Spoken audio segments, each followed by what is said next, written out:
podcast show. We running this cash shit. White boy, we running this cash shit. Eddie the Chump, we running this cash shit.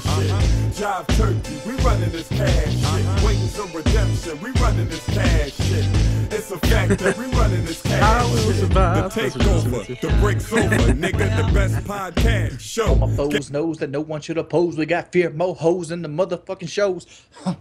Oh shit! Oh my god! Oh. Did you hear? That's more than the motherfucking verse you're supposed to write for the podcast song. God damn! Look at this. And we are live after that incredible intro by Wings of Redemption. Oh, yeah. What up? What up? We said what up? What we up? got White Boy 7th Street. Wings of Redemption. Did I say it backwards? Don't I say wings first? Yeah, I'm always last. I wasn't ready. Whatever.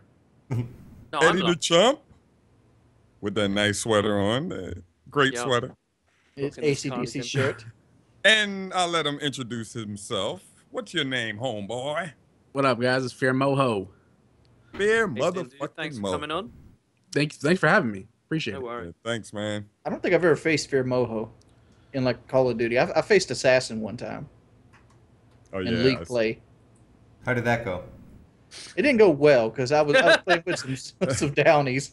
Were you with randoms? I was with randoms. I was playing League Play Championship, and it was a hard point on God, what was that map with like the I feel like a scrub not knowing the map. The one with the club. You can try it out. Oh. Oh, okay. Yeah, that- Plaza. I'm gonna try Plaza. it out. Plaza. Okay. Plaza, yeah. Yeah. That was Was that a good map? For I wouldn't competitive? think so. No, that No. was a terrible map.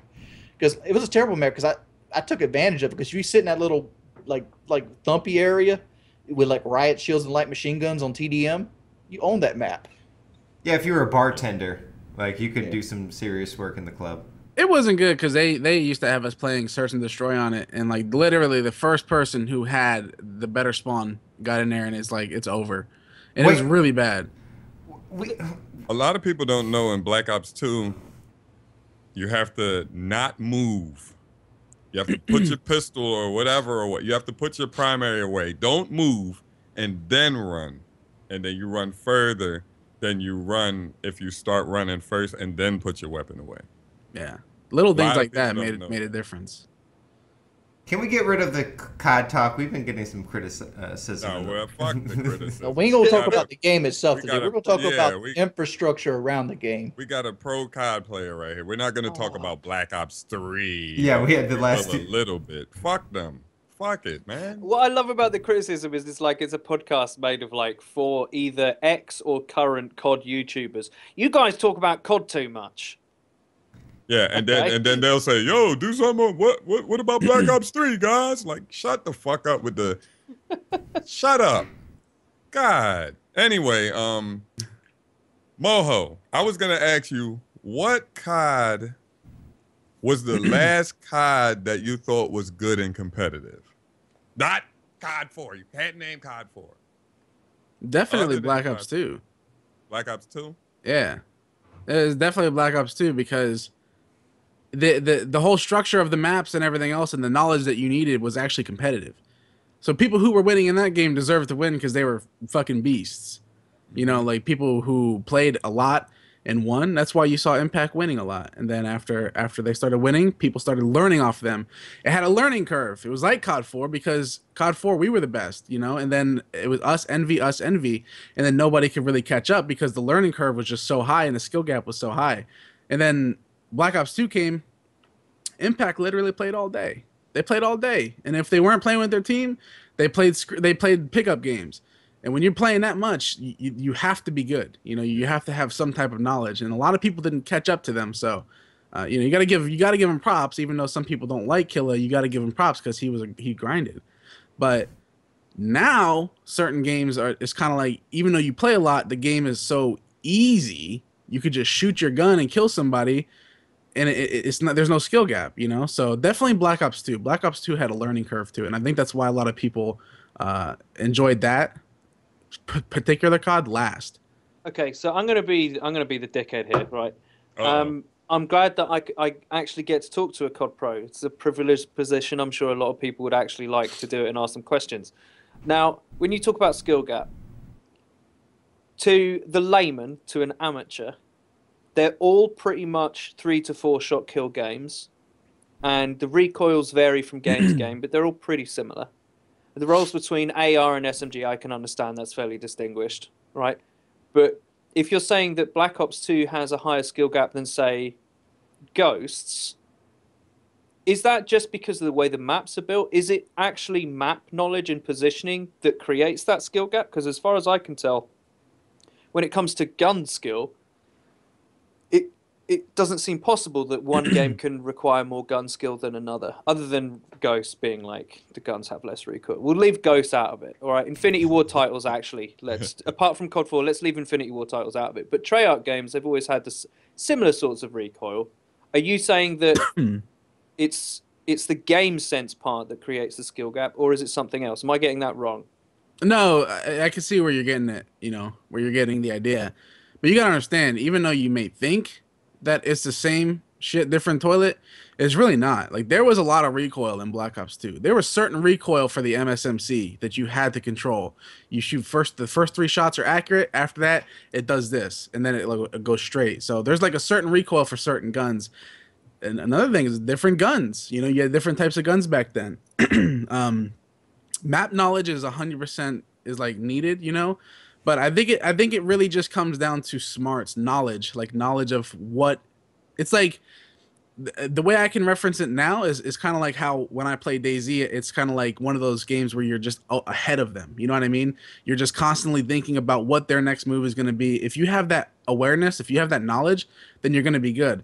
But the thing about these CODs nowadays and stuff, after Black Ops 2, is although you say they are 1, 2, or 2 to 3 bullet kills, it's usually the registration that really matters. And like games like Ghost, you could get melted so fast because they had guns with such high fire rate. And it what was that gun called? The Bison or whatever. It was just unbelievable, just melted. And if you had host, and then you had host, you could just melt people. Maps are a huge play, like you say. But sometimes even on LAN, this is something I want to understand. Even on LAN, that stuff matters. Listen, somebody who doesn't really have an open mind is gonna look at you like you're stupid when you say routers really make a difference. No, I'm not one of those people. I can understand that. Yeah. So like when you talk about this specific subject, people are like, he's just being extreme about it. And really, I have a story I can relate to. It is at COD Champs, right? We were playing on the side stations. I was getting shit on, like unbelievable. And I'm like, I know I'm not supposed to be getting shit on by some French people. Like these people were like one of the worst teams at the place. And I was just like afraid. I was like, God, I'm gonna go on this main stage and get worked. But then we switched. We went to the main stage, and then I played. I was just killing it. Just killing people so fast. So it depends on the router that you're using at the events. If you're using a shitty router, you're gonna have issues. The router's not like the same router, like when they. The thing is if you're an AM and you got to go through open bracket, they're giving you some washed up routers, Yeah. But if you're going on main stage, everything has to be pristine. You're using different switches, different routers, and so on and so forth. So when somebody complains about bullets not registering, they're probably telling you the truth. Because I mean, host is also a big thing on LAN too. Even though it's like the people who can't tell the difference between 1 millisecond, 2 milliseconds, and 5 milliseconds. Like there's people out there who think 5 milliseconds looks like 2 milliseconds, but in reality, if there was no better option, right? If there was one specific router, nobody would complain, right? But there's not. There's a million routers out there that they use to connect to these consoles, and some of them are just super old. They've never been reset since they started setting up. So there's a big difference. There's a big difference even on LAN, but it's not that much. Why don't you petition against it? Like, for me, that should be something that's uniformed. You should have uniform routers. They don't care. You gotta care. Organizers are always concerned about getting the matches done on time. That is their primary concern. This is why they don't care, Wings. Like Optic and Envy, they won't be where those routers are. They won't. True. Yeah, but just imagine if somebody let's say football teams had different types of footballs, and when you went to the Broncos Stadium, you played with a different football than you went to the Oakland Raiders Stadium. That don't make sense. That should be uniform. That should be common sense. Yeah, but I'm saying the people who would bitch about it. Yeah, football doesn't have amateurs. The Eagles. The people who would bitch. You can do walk-ons in football. But they on a team. They're a pro if they make it. The people who are bitching about it doesn't have a voice. Yeah. You know what I mean? Like Okay. Optic made a second team, and they But here, were but before we- automatically Yeah, before we get one into of those teams. before we Like, get they into are that. automatically in the Let me league. before we get into that, let me just make this clear. It's not as big of a deal as I'm making it sound. Like, it's not like game changing. Like, oh my god, you know, like maybe like a couple gunfights you'll get wrecked by the host. It's not like that. But online it's different, you know. I'm just You saying have to this, have- like I get fucked up in a public level if I switch what I'm playing it on. If I play on that TV right there, Yeah. I do worse than if I'm playing it over here on my monitor. called Because I input play on my delay. monitor so often, I'm used to the drag patterns. Like how long, But how that much TV is probably bigger than your monitor, and it probably has different milliseconds on it too. it right? does. It's different. But like say like if you had different monitors, like say the stations had like a 24-inch BenQ and the main stage has a 22, that right there's going to affect your shot. They don't. It's all the same though. It's all the same. Well, see that's uniform. The router should be uniform as wait. well. But that's the thing. Sometimes you go to events. Sometimes they are uniformed, but it depends on how frequent you reset your router. But If you don't turn but your you know what computer I'm off saying, for a though. week, it's gonna suck. It's gonna build up that cache, and it's gonna, you know. But I know what you mean. I know what you mean. There is a little bit different Little thing routers. could throw but- your game off. Like I'm a It good could. COD player, but like I can go to somebody's house playing on a 52-inch and look like I'm a dog shit at the game. Yeah, Yeah, it but could, but like I said, it's not something serious. It's not something where it's like it needs to be addressed, because it's usually just one dude getting shit on, and he's just like, oh man, this router sucks. You know, it's not the whole everybody complaining about it.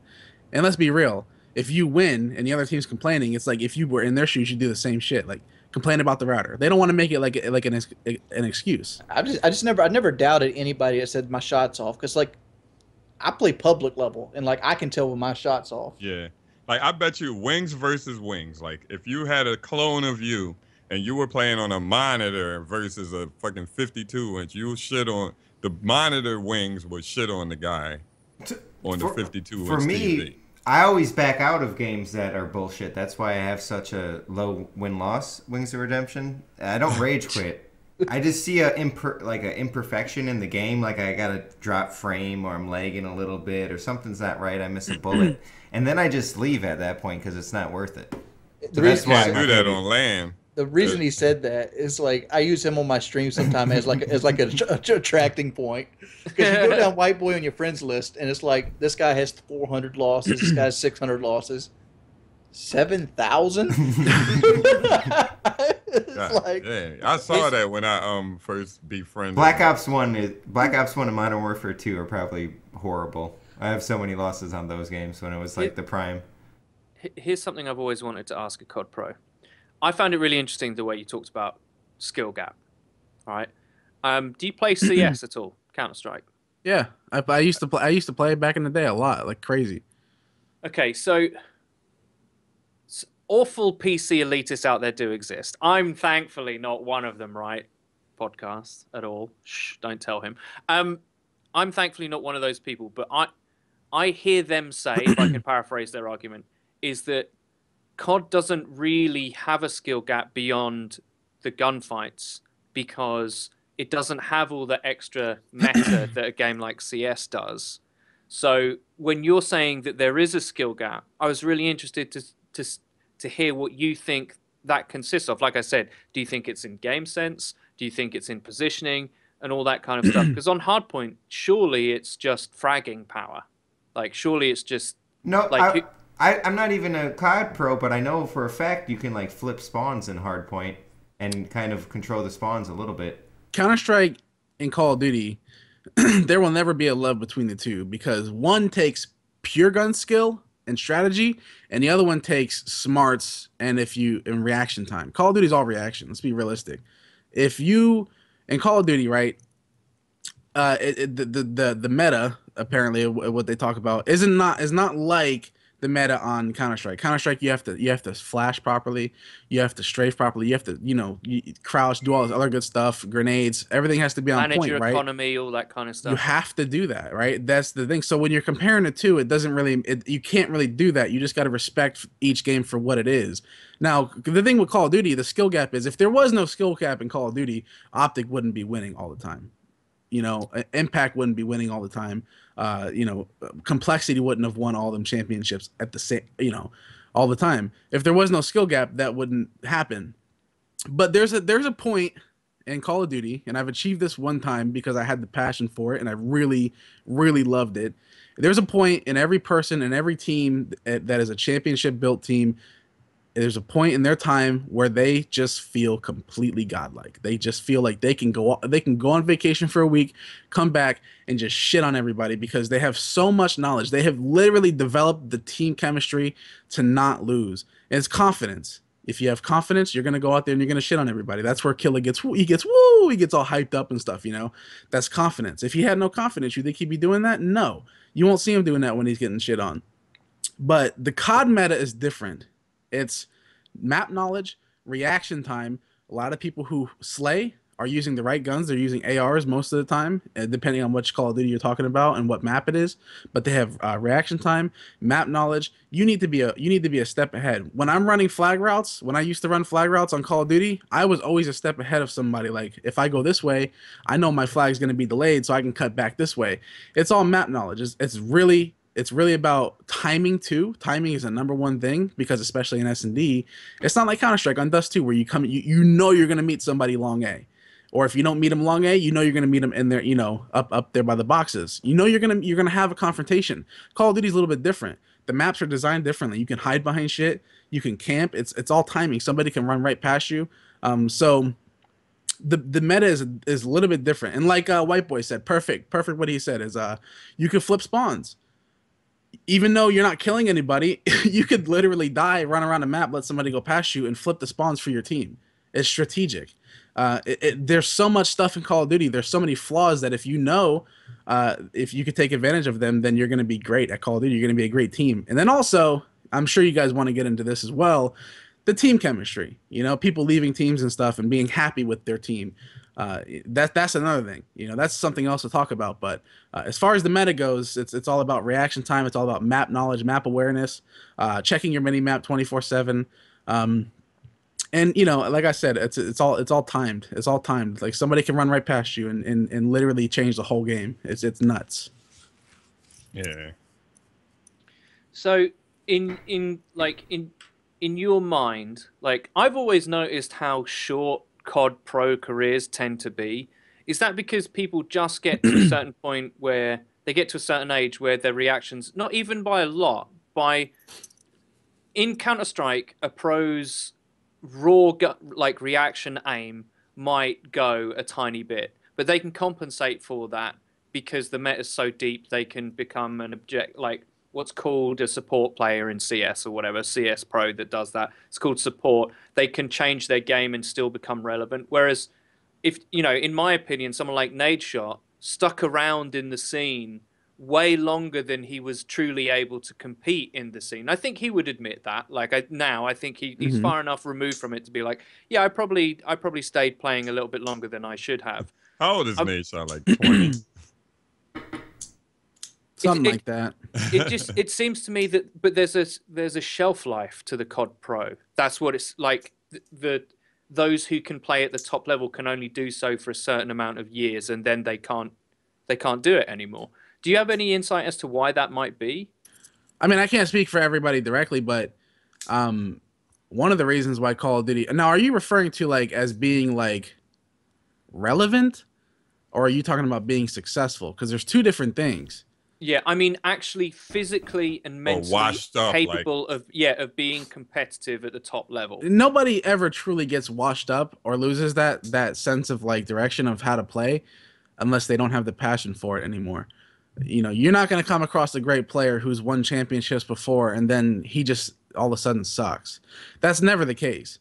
Nadeshot's never been a bad player. He just looks like he's playing bad because he's doing so much other shit. He's doing YouTube, he's traveling, he's doing all these new things. He's on another level, And what I'm trying to say is sometimes people become too busy to put in the actual work to become the better player that they've been before in the past. It's not that they're washed up.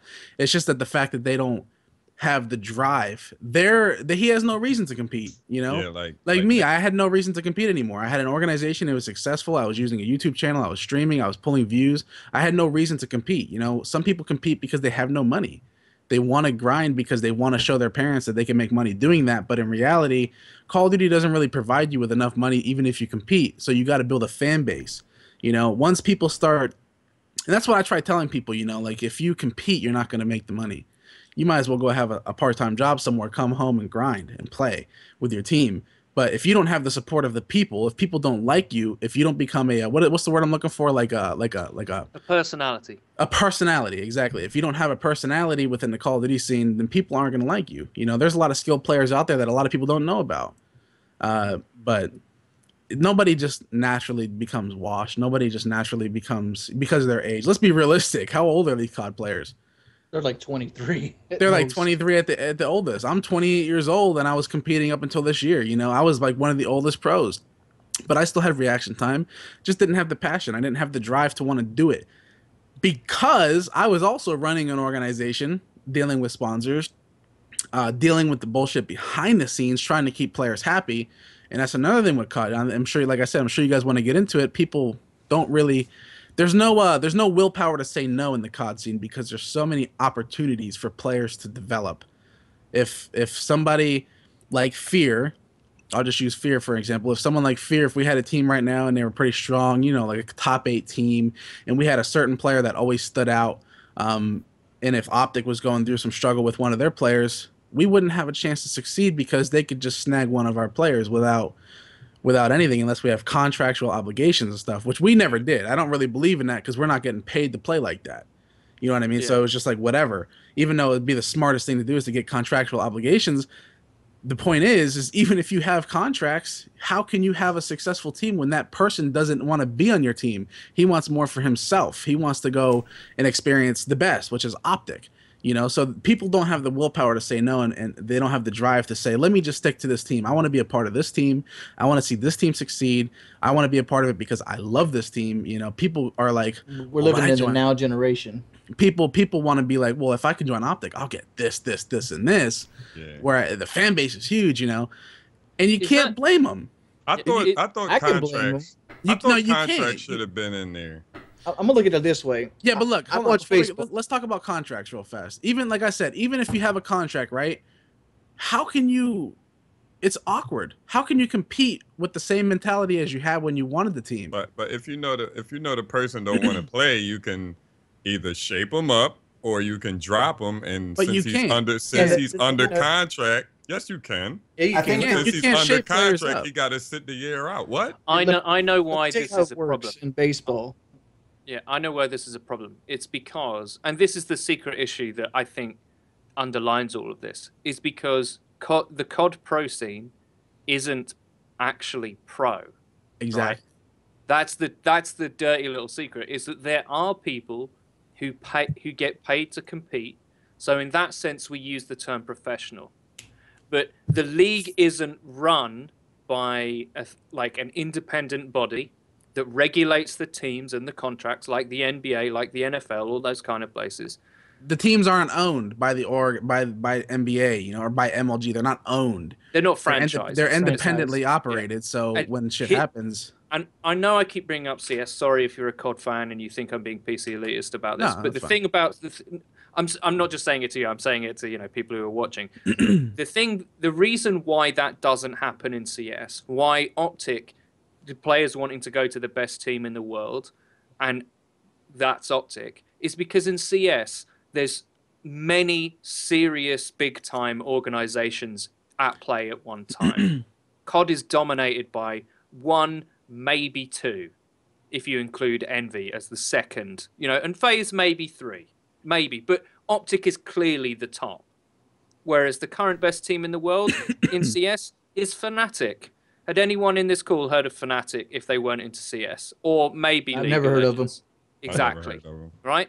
But people don't come up in other teams, star players, and I'll force my way on to the fucking Fnatic team. No, they're all Swedish. Can you speak Swedish? No, you can't. Can you join any of the... Could any star player force his way into any of the top teams in CS? No, it doesn't work like that because the sport is more developed professionally. Right?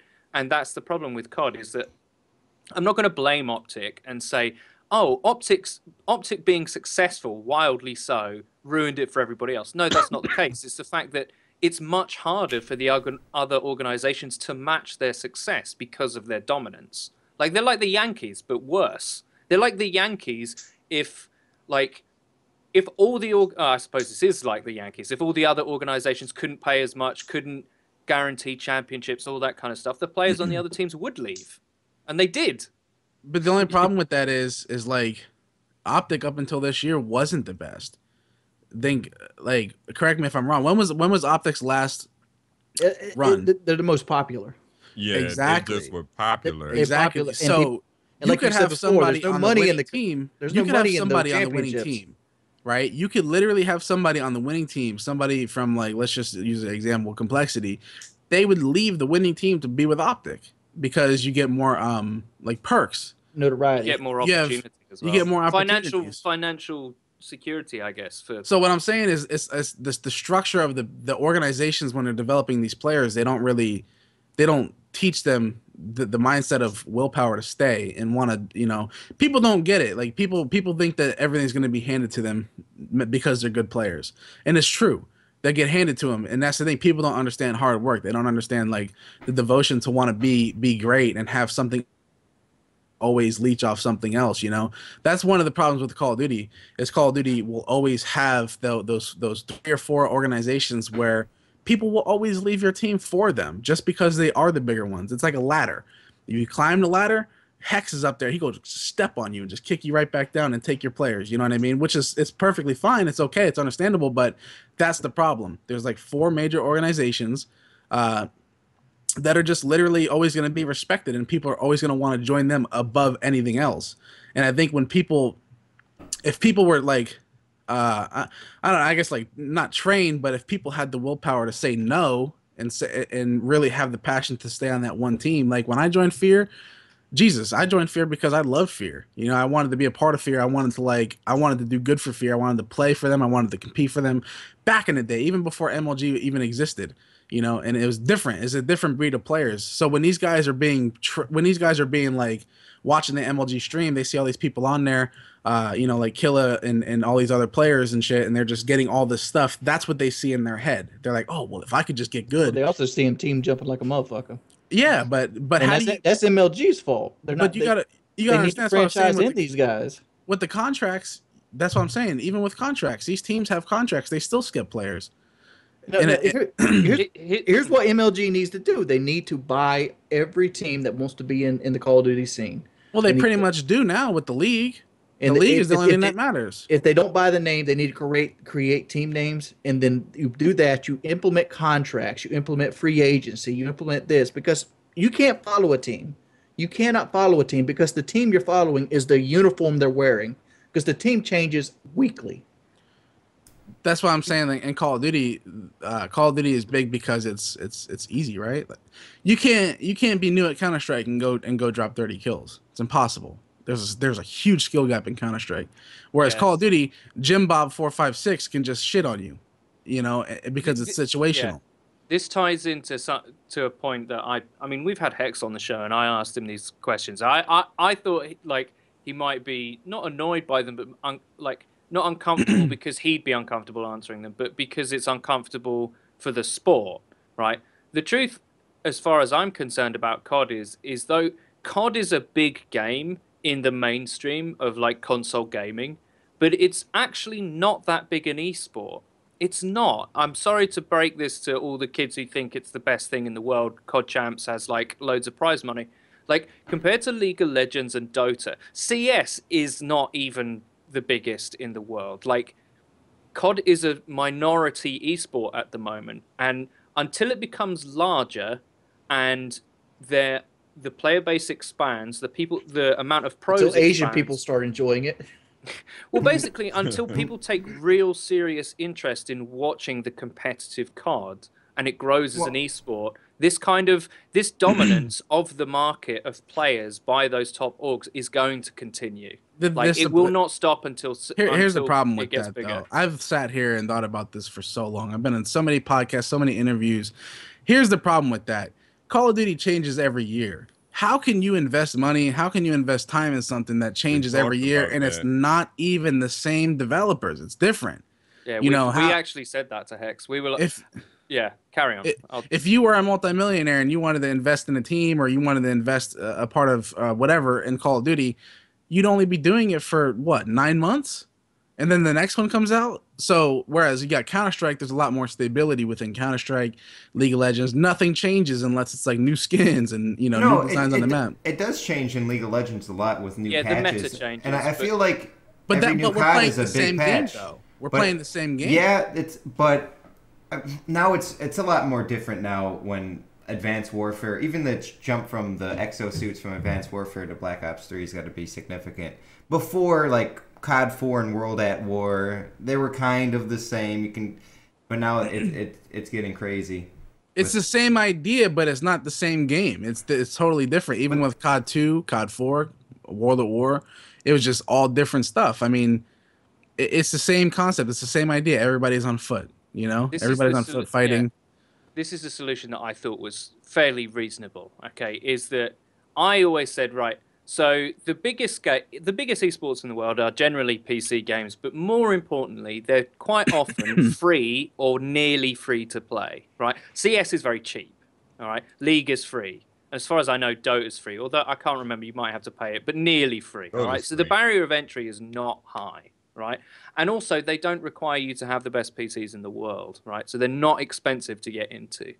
Now, those games carry on for 5 years, 6 years, and they're the same. The meta changes, they patch things, they change heroes, they nerf abilities, whatever, or champions, whatever they're called in fucking LoL. But the game stays the same. The solution that I heard and that I kind of said to Hex was, well, what Activision should do if they want to grow the sport is have the yearly COD game be like the COD game for the public audience, and we all have fun, da-da-da-da-da, but the pros play a free-to-play mod of that's specifically designed for the competitive scene that changes in very small ways, and stays consistent for a long time. COD 4 Pro mod?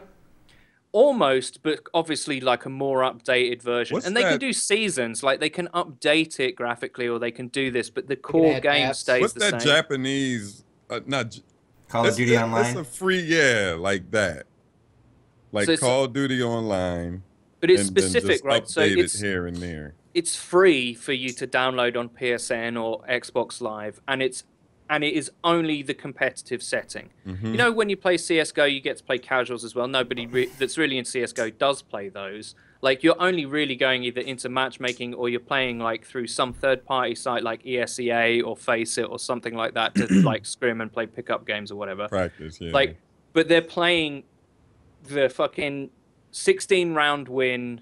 I can't remember what the game mode's called. It's like Search. It's the bomb, plant, and defusal game type. I can't even remember what it's called. I'm fucking LEM, but I can't remember what it's called. Like, that game mode is CS. Diffuse, I think it's called, or something.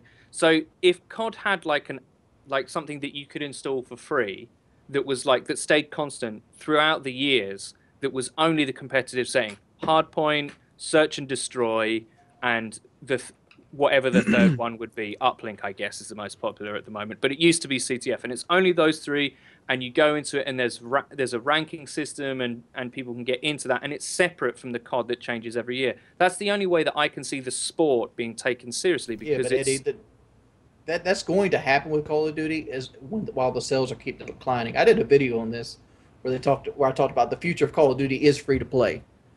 Like, you're going to make a Call of Duty, you give it out there, and you live off microtransactions, just like Dota, just like League of Legends, just like that. And that's where you'll see like the COD scene blow up when it becomes that. My fear with the free-to-play COD, different than the regular COD that comes out every year, is it's just got to split up the fan base even more. Who cares? How so? I mean, there's got to be some people playing it on PC for free. There's got to be the competitive people who only go to competitive, and then there's got to be these, people who stick around for the Modern Warfare 4. I think it's going to change it, but it's not going to change it for the worse. What's going to happen is more people are like, "Hey, I want to play Call of Duty. Well, I don't have that Call of Duty. Well, there's a free one. Let's go play the free one." I think that's going to have you have a bigger fan base. You're probably going to make more money, because people get into it, more people have a chance to get into it, and it's obviously a business model that works. Let's be I real. just don't think they can have two different Call of Duties. I don't think it's the AAA title that comes out every year is not gonna succeed then. What White Boy's talking about is the exact problem with Call of Duty right now. You have two different Call of Duties. You have the competitive community, and then you have the casual community. And right now, the casual community is at about 90%. And then you got that other 10% where it's competitive. So you're already, when Call of Duty's released, who do they have out there in the commercials and stuff? Celebrities, people out there who are major YouTubers and shit. They don't have competitive people. They're not pushing competitive people. Call of Duty and console in general isn't big in esports, as big as esports as PC, because PC drives their games off of esports. League of Legends was created specifically for competitive. Counter-Strike was created specifically for competitive. Dota. All these games were created. Then you got your casual shit like World of Warcraft. Then you got shit like DayZ. You got so many other options, and that's why PC is the bigger platform. But if you want Call of Duty to be big in esports, it doesn't matter what you want. That's what you have to realize. It's what the company wants. They have two different They have two different communities: casual and competitive. And within the competitive, you have your huge, celebrities, and then you have the personalities, and then in the casual you got your personalities on YouTube. So they're not, what I'm saying is they're not developing Call of Duty for competitive, but they are aware of it, and they do like the aspect of it, and I'm pretty sure somewhere down the line they would probably start, because like Wing said, the sales are declining, and I guess the best thing to do is to follow in PC's footsteps, right? League of Legends is nowhere near declining. Counter-Strike's nowhere near declining. So they're what growing. do you do? They're just getting bigger. They're getting bigger. Honestly, so when you get one community together, aka the competitive community, you have no choice but to become a competitor. But it seems like they build the game for the casuals. They build the game for the casuals, and they patch it for competitive. You know what it is? People like me, people like Assassin, people like Envious back in the day are the people who made competitive what it is today. We're the ones that sat in private lobbies and chose not to play public and chose to get better and be above everybody else when it comes to like the competitive scene. But what we did back then is we started disabling shit. We stopped that shit. We stopped where you can't throw C4 and blow somebody up. You can't have like the little proximity mines and all of the kill streaks and stuff. And we got ridiculed for years. People were talking shit about us for the longest time because we were unskilled. I'm sure you all remember this when we had like the competitive versus the casual, or the the pros, I should say, versus like the YouTubers and stuff. And it was like a big mix up, and then everybody started, being friends and stuff afterwards. But I was the basis of that foundation. Yeah, you were. It came out I was. Something. Yeah, I called Jay Nasty out. You had not an argument, but you disagreed with Wicked Shrapnel, and No, that's how Jay that Nasty. happened. Jay Nasty.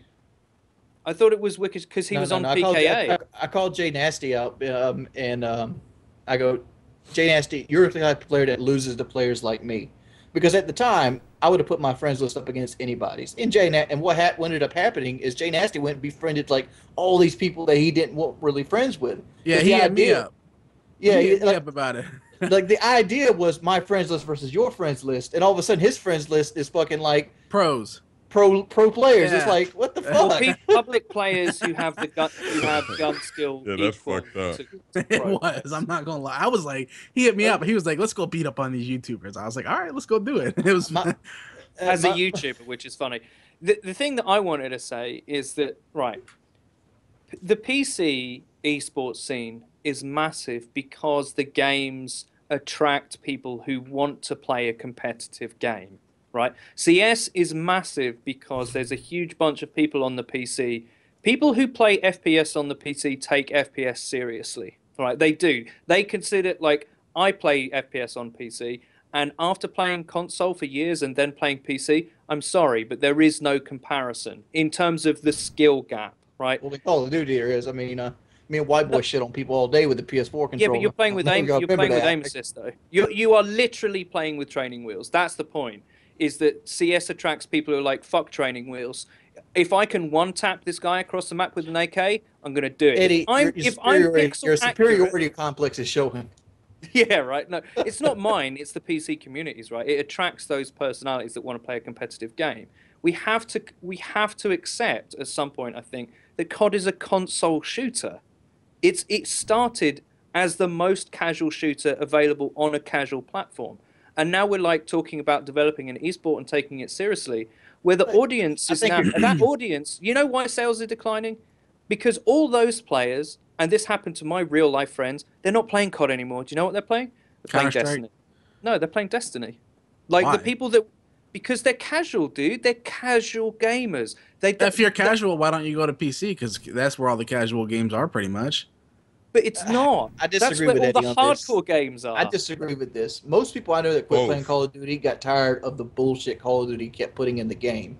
They made Call of Duty more and more random, and the more random it is, the less satisfying it is. I think they stopped. I think Call of Duty is declining because it's actually a declining game. It's not the same anymore. Every game that comes out, it's not the same. It's worse and worse progressively. Well, that's true. It's just because everything else is getting better in Call of Duty. People grow up. Like the Call of Duty 4, it was like, oh my god, this is totally new. Kill streaks, perks. It was like state of the art. And then I said this many times before, but I've also felt they had another leap with Modern Warfare 2. Like World at War was really similar to COD 4. And then Modern Warfare 2 was a really good game with the more kill streaks and the more creative class combinations, and it just got a little bit better. And then they haven't really stepped it up since then. They're trying, I think, with Black Ops 3, and it might be another nice leap, but it's not gonna be what a lot of people. I don't think it's gonna be the series revival. I think it's gonna be the best Call of Duty they've made in 3 or 4 years. 3 years. I think. See, I'm a little opposite. I think Modern Warfare 2 was the declining stage of Call of Duty because even though it was good, it had no choice but to be good. It was fun. It was fun. Yeah. Now, I broke a lot of controls on that game. the thing is about that game. Let me ask you: do you think that shit would have been fun if they had ghost maps? Yeah. I don't think so. I do. I'm talking about. I'm an advocate with of this. The noob tubes. If Ghost came out after Call of Duty 4, it would be considered a great Call of Duty. Well, I'm talking about competitive though. I'm on a whole different level right now. I'm just talking about how the game is. But I think Ghost came out at the wrong time. Ghost was terrible. It followed up Black Ops 2. If Black Ops 2 is like what most people consider the pinnacle. They had millions of people on, which Black Ops 1 was the pinnacle of the series sales wise. But Black Ops 2 is what most people consider the most money. But Modern Warfare 3 was a great game. No, that was an actual great game. And one of the only CODs not to be on the pro scene. He's talking about competitive. Yeah, okay, I'm telling you from what I know from. Said fuck competitive, to be honest. Ghost say fuck competitive. I'm just talking about the game as a whole. Hold on, did any of you? Okay, fuck competitive. Did any of you have fun playing Ghosts? I did. I did. I played Crank though, so I honestly enjoyed it. I had some fun, but it wasn't that fun. Ghost main the maps were too big. You guys were okay with the blandness of the maps and how the color looked? And no. I went back to Ghost and I fucking hate every map. It looks like my fucking office before I cleaned it. There was things on the floor. Boy, that fucking raining map that I joined you on is terrible. There's some bullshit maps that you play too fucking much, like that one with the library, and it's raining, and it gets raining more. And but like maps like Whiteout are fucking awesome. Stonehaven, I think, was fucking awesome. Stonehaven, the Game of Thrones map. Stop that. Yeah, it can suck. Stonehaven suck. There's so many. You can't even see anybody on a level, like on a straight level. It's mountains. Let's just say this: we can all accept that Ghosts, and this is hard to accept now, that Ghosts very nearly killed the franchise. I think Advanced Warfare. We're lucky that Advanced Warfare was the worst COD I ever played. Ghost or Advanced Warfare. You don't like it. I only defend Advanced Warfare on PC, but there are a lot of people that play it on console. Who the fuck likes it? There's like 10,000 people on the PS. More people played Ghost than Advanced Warfare. I promise you that. No, bullshit. There's 9,000 people on the PS4 playing Ghost. That's why they hid the fucking playlist on Advanced Warfare. Advanced Warfare in general. You can't tell me you know how many people played Look, this has nothing to do with my personal opinion or feelings about the game. But the truth is that more of the community liked Advanced Warfare than Ghost. That is just true. Where do you get these numbers from? It's just you can tell by how many YouTube videos are still being made about the game, right? Because it's out. It's the game that's out. Ghost was like that. No, it wasn't. Yes, Ghost YouTube was fucking terrible. It was fucking terrible. It died after Ghost because Ghost was out. Advanced Warfare did the same thing. Like, No, it's kept going. The DLC Yo, weapons and the Advanced loot Warfare drops has hit kept it the all going. fucking Let's hear what Moho has to say. count Let's hear what of Moho has players. to say. Oh, what do you like? Advanced Warfare Ghost. Listen, I've never been. Till this day, I drove to Columbus to compete, and till this day, I have no clue why I did that. It was such a terrible game. I literally did not like it. The maps were designed so you Game could. They were talked about. forcing you to fucking jetpack, like. You know what I mean? The dudes were hella fast. You're in the middle of a gunfight. You're fucking zigzagging 45 feet in the air.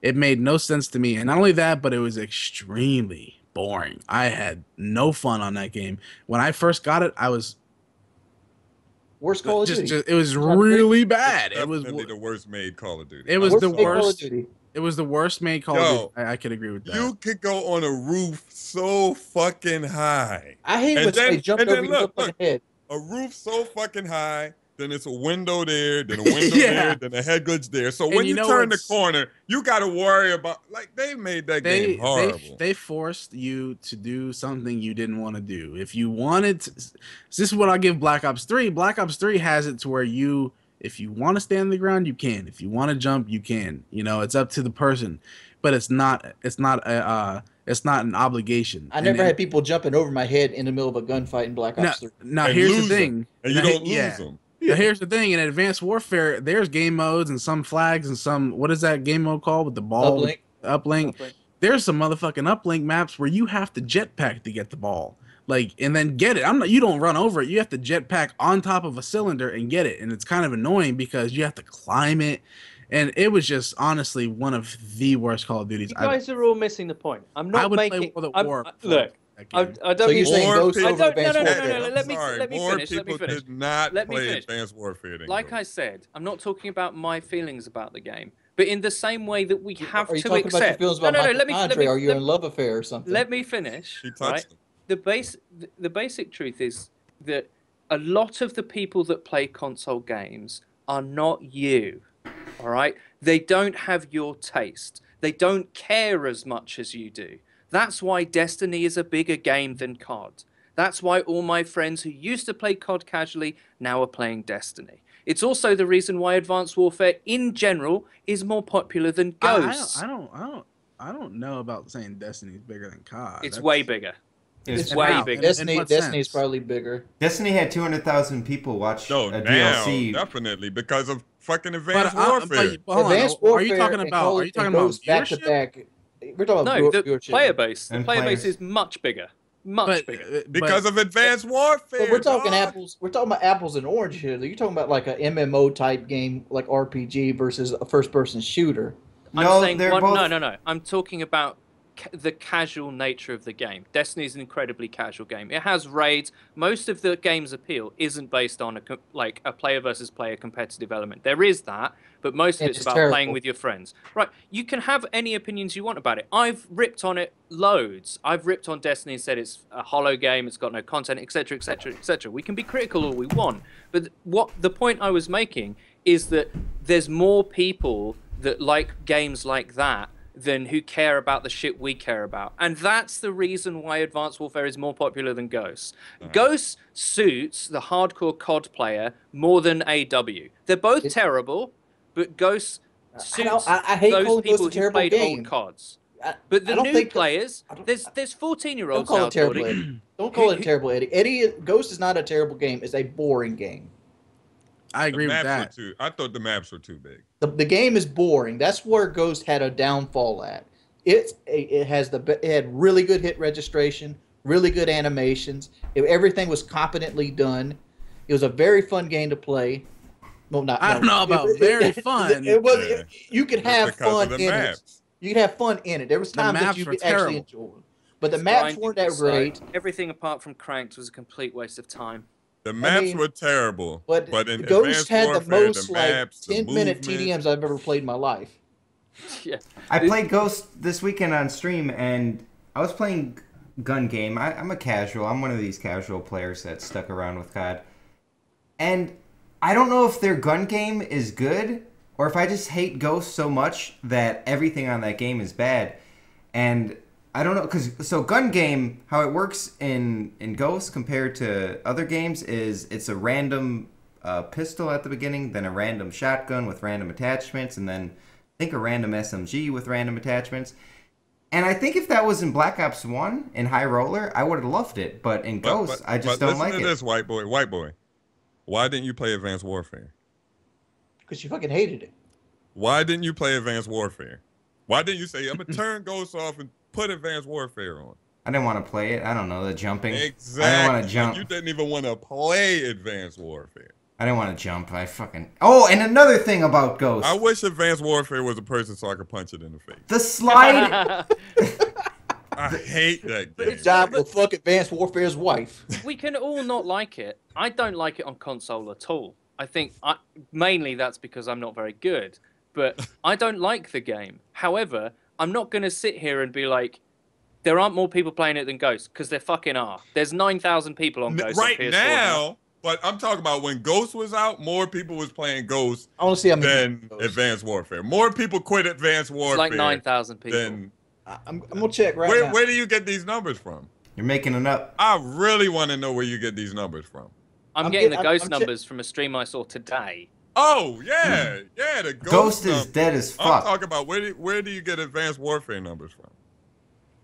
You can't see the Advanced Warfare numbers. Exactly. No, but here's the point. Nobody plays that shit. No, that's not true, That though. is why. It's not true. Any other It is time, not the pride, true. Why would they hide the numbers, Eddie? The pride of COD used to be the numbers and how many people are playing. Now all of a sudden they take the numbers off. The numbers, Eddie. Even the beta in Black Ops 3 I'll tell you why they hide had the numbers. Because they don't want to be shown up by the game which I said has been showing COD up for the last year, and that's Destiny. Why my is point Black Ops was 3 gonna have my essential point was that the casuals have moved on. We were talking what we were actually talking about before it all descended into everyone hate Advanced Warfare. I'm not even fucking defending it. I'm just saying more people are playing it than played Ghost, right? Okay, the community received it on the whole largely better than they did Ghost. That's all I'm saying. I'm not saying I should sit here and fucking defend it. Anyway, what we were talking about was like the game is a fading game, right? COD is a fading game, and I said I can tell you why it's a fading game, because the same players that used to play it, that used to be those people that we all destroyed in our AC-130s and got Moabs on in Modern Warfare 3 or got Nuclears on in Black Ops 2, they're all playing fucking Destiny trying to get a fucking Galahorn. Right? And that's why that is why COD competitive and COD esports will struggle, because it's on a console platform. It is a unbelievably casual player base. Now, and as soon as a game comes along and says you can have fun with all your friends, and also there's nice pretty armor you can get, and you can do raids and get a nice shiny exotic gun, COD's fucked. All right, so I want to say this about Destiny. That came out last year, holiday season, or maybe even 2 years ago. That's got to change when the next Call of Duty comes out, when Star Wars comes out. The casual people are when they're casual, they keep moving on. Or they got to come back to COD, because for a while it was casual COD, and I was this guy. I'm finally playing Fallout 3 every Wednesday on my stream if anyone wants to come out. But I missed Fallout during when I was super into Call of Duty, but now that I'm not, I think my casualness is going to. Advanced Warfare made you want to play Fallout, like I would never. I swear to God, I would never. Even when fucking ask Moho, when Ghost was out, I was still playing Ghost over DayZ. Advanced Warfare was such a bad experience that I started playing DayZ. Like other games. Bad. Yeah, but a lot of shit Jive, I think to Eddie's point, you're like a grown man. A lot of the casual people who do like Advanced Warfare, and I think Eddie might be right actually. That a lot of people play Advanced Warfare. I think Eddie might be right, because I remember Ghost, and I want to see these numbers. It was really dark in Ghost. At the end of the Ghost, people were contemplating Ghost, and look how dark it is for Advanced Warfare. In Advanced Warfare they have the supply drops, like Eddie mentioned. Those videos are pretty big. A lot of people still do those videos, and I still see relevancy in Advanced Warfare. What about gaming though? That's part of the game, like CS:GO cases. No, what about gaming? It drives hype. Actually playing the game and having fun. Yes, there are people still playing. There are still people playing. Only use me Blade. Yeah, loads of people are Blade still loves playing. this game. I don't know. We had to get like number Anyway, 2 or let's some get shit. off that. Let's get off the subject. My point is it's going to be No, tough. you gonna say let's get off the subject in this? No. It's going to be tough. It's going Fuck to be Advanced tough. Warfare. Yeah, it's going to be tough for COD to be taken seriously as an esport if their main game doesn't have the player base. Because the esport audience, the competitive audience, generally in a console game is much smaller than the rest of the population, right? If that main population is dwindling because of other games have come along and served that community's needs better than the current COD, if that player base is getting smaller, then the competitive group is also getting smaller, and therefore it makes it harder for the esport to be healthy, for there to be a wide enough skilled player base to join different organizations to make them challenge orgs like Optic, etc., etc. None of the PC esports have this problem. There are no shortage of players, there's no shortage of money, there's no shortage of tournaments, and it's all on the same platform. It's not divided up into, oh, well, competitive is on Xbox this year. Oh, wait, it's on PS4 next year. None of that nonsense in the way. Right now it's struggling, I think, because it is on Xbox One, and obviously the PS4 is the main platform. So it'll be nice that they switch over, and it's got to be like they're all on one platform, because now it's coming to PS4 and everyone's on the PS4 anyways. That's why I like Fear Moho, right? Like when Xbox was the main game for COD and all that shit, all the Xbox One pros, all the pros or whatever, Xbox One is great. This is the system to get. Moho was like, man, this shit sucks. Like, this shit sucks and it looks stupid and this and that. PS4 is better. I'm like, wow. Like, that's why I fuck with Fair Moho, because he always tell the truth.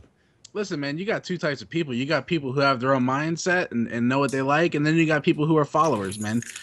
When I was a huge Xbox. Let's be realistic. Xbox 360 blew PlayStation out of the water. Yeah, and then when Xbox One came out and played it, you're like, this shit's hot. Then PlayStation 4 came out. You only really knew. PlayStation 4 came out before Xbox One. I'm saying, like, when you played Xbox One, right? Yeah. And then you played it and you're like, this shit's tight, because I'm one of them. I played it. I'm like, this shit's tight. If you like the Xbox, you didn't get the PlayStation. On launch, you probably waited for the Xbox. So what happened to me was I got Battlefield for Xbox, right? I already had Battlefield for PC, so I knew what it was like and what I was expecting for it to be like on Xbox. And it's supposed to be next gen. It's supposed to have like the super, the best type of shit in it, the best system performance, all that stuff. And when I played it, before I played it on PlayStation, I was like, this shit doesn't look good at all. It's actually really bad. I went to my brother's house, played PlayStation 4. PlayStation 4, till this day, I'll put everything I have behind it. PlayStation 4 is the closest thing console will ever get close to PC. It looked amazing on PlayStation 4. It played amazing, playing in 1080p, playing at 60 frames. It was so detailed, it looked just like PC. That's when I knew right then and there Xbox sucked. Came back, played Call of Duty. I played Call of Duty. You should see the Ghost comparison. Xbox versus PS4. Oh, I've seen it. I've seen it for myself. It's absolutely insane. And then, like, the controller's all big. PlayStation 4 controller feels really good to me. I don't know why, but it's just way better. It's just a way better console. I've been saying it since day one. People are like, you're so stupid. Like, it's because you're washed. They're saying all the stupid shit. Now look at it. It's on the MLG. Like, it's what you have to play to go on MLG. Yep. They're like, oops, sorry. COD, this is one of the good moves, the smart moves COD made. Like, man, fuck that. Do you get that insult a lot that you're washed up? Is that the insult that people use on you? Oh yeah. There's events where I could go to an event and literally do so good, and nobody will literally say anything. But then, like, somebody else on my team will do something, and it's like, oh my god, this is the best player, this and that. It's like, once what another thing is like the casters too. When you got casters out there, when you're playing that objective play style and you're not dropping kills, the casters don't really know how to, like, cast and give specific. They fucking suck at the game. They don't know how to give it, specific like respect to certain things that are happening. I remember I played Ghost, and I had about 24 like what is that game where you blitz? I had about 24 caps in a competitive game at an event, and they didn't say shit about it. But Dito dropped 40 kills, and they're like, "Oh my god, he's the best player." This and that, and we only won by like 3 caps. You know what I mean? Out of 24 caps, it was insane. Nobody said nothing about it. It's the casters that kind of give people bad names because they're broadcasting what they're saying to certain people who probably don't know who you are to 15,000, 20,000 people, and it's just really bad. And not only that, but like Jive said, the casters, they're not good. They don't play the game on a competitive level. I think another person that's not good in competitive Call of Duty is the cameraman, because I don't know if it's just Advanced Warfare or even COD forever has been this when I'm watching esports. It's not enjoyable to watch. Like, I've been watching a lot of CSGO. I don't even play CSGO really that much. Choices, right? But I love watching it. It's just a more enjoyable experience. I don't know if these guys are a lot better and they know CSGO and they know what's going to happen. COD might be a little bit more unpredictable. Their casters aren't on people's dicks. Like Nade Shot will be having a bad game. They'll be like, let's stick in there with Nade Shot. Yeah. Because he's going to turn it around. Like, come on. The motherfucker going 7-20 right now. Like, right now he's having a bad game. Go to somebody else. But the other team is beating Optic. Go to one of them and see what the fuck they're doing. But if they don't have Optic Nade Shot, they don't have... It's also because there's a... Sorry to interrupt. No, it's okay. It's also because CSGO happens at a much slower pace generally, and the flash points of what's going to happen, a few choice gunfights or a flash entry onto a site here, has build up, so they can move the camera. It is a guy's specific job to change perspectives to the right place at the right time. That is one guy's job, right? And he is normally an ex-pro who knows the game inside and out, knows when it's going to go down, exactly. And goes, right, okay, they're going to split. They're going to split mid here. So what I'm going to do is I'm not going to follow a player. I'm going to take a camera over mid doors on Dust 2 because they're splitting for B. They're splitting for B. So the camera operator is on that camera angle. He was a pro. He knows what pros would do. So he's always in the right place at the right time. Right. And it's a slower paced game. COD is like frag. Yeah. Even the OBJ players are like getting kills left, right, and center. How are you supposed to follow that shit? Well, like how on CS:GO, from a first-person perspective, like on CS:GO, when it seems like it's getting kind of hectic. I don't know if it's just in the engine or whatever. It's in the code. But when there's like a fight and they switch to the wrong person, the camera angle like follows the bullet where the guy just died from, and then it like goes to the person who just shot him. Just like little things like that make it a lot more enjoyable. In Call of Duty, you see like Optic Nade Shot just drop to the floor, and then it switches to someone else dropping, then it switches to someone else dying, and that's what it seems like. How about follow who's doing good? They do that. What happens is they notice, oh, this guy's on a 5-kill streak. Let's switch to them, and then they fucking die. Yeah, and then you miss all the action. If it's Aches, they'll find, oh, Aches is doing good because he's a big name. If it's like a big person that's doing good, yeah, they'll follow. Crim6. But see, that's the way Call of Duty developed what they have now. Is they developed it all around personalities.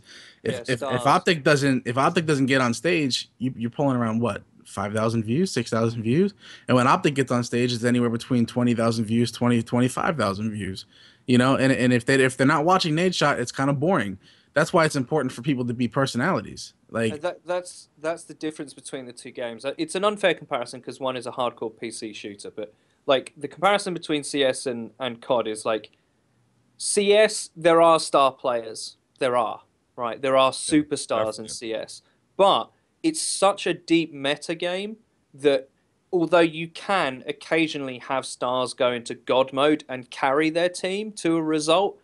But by the time they've started to do that, the casters and the cameraman is following that guy 24/7, right? They're seeing like this guy's fucking Kenny S. Like in the late 2014 to early 2015 for Titan was in absolute god mode. Kenny S. is an AWPer, so he's a sniper, right? And he was in absolute carry mode. So everyone else on his team was fucking shit, right? Or just played really well tactically, played around him, baiting themselves for him, right? And the casters all knew this. They were like clued in on what's going on. And the game is just more suited to being watched in that way. COD is so about the gunfights all the time, and people don't live that long, right? In CS, it's single elimination. You watch COD in Search and Destroy, and the casters and the cameraman do a lot better because they're not having to cut every 2 seconds. Because there's 8 This idea players. is easily fixable, though, Eddie. The idea is fixable. What you do is you put a 30-second delay on it. You give them the software so they can set the cameras up based on the game they see and then develop it out there, just like a regular TV show.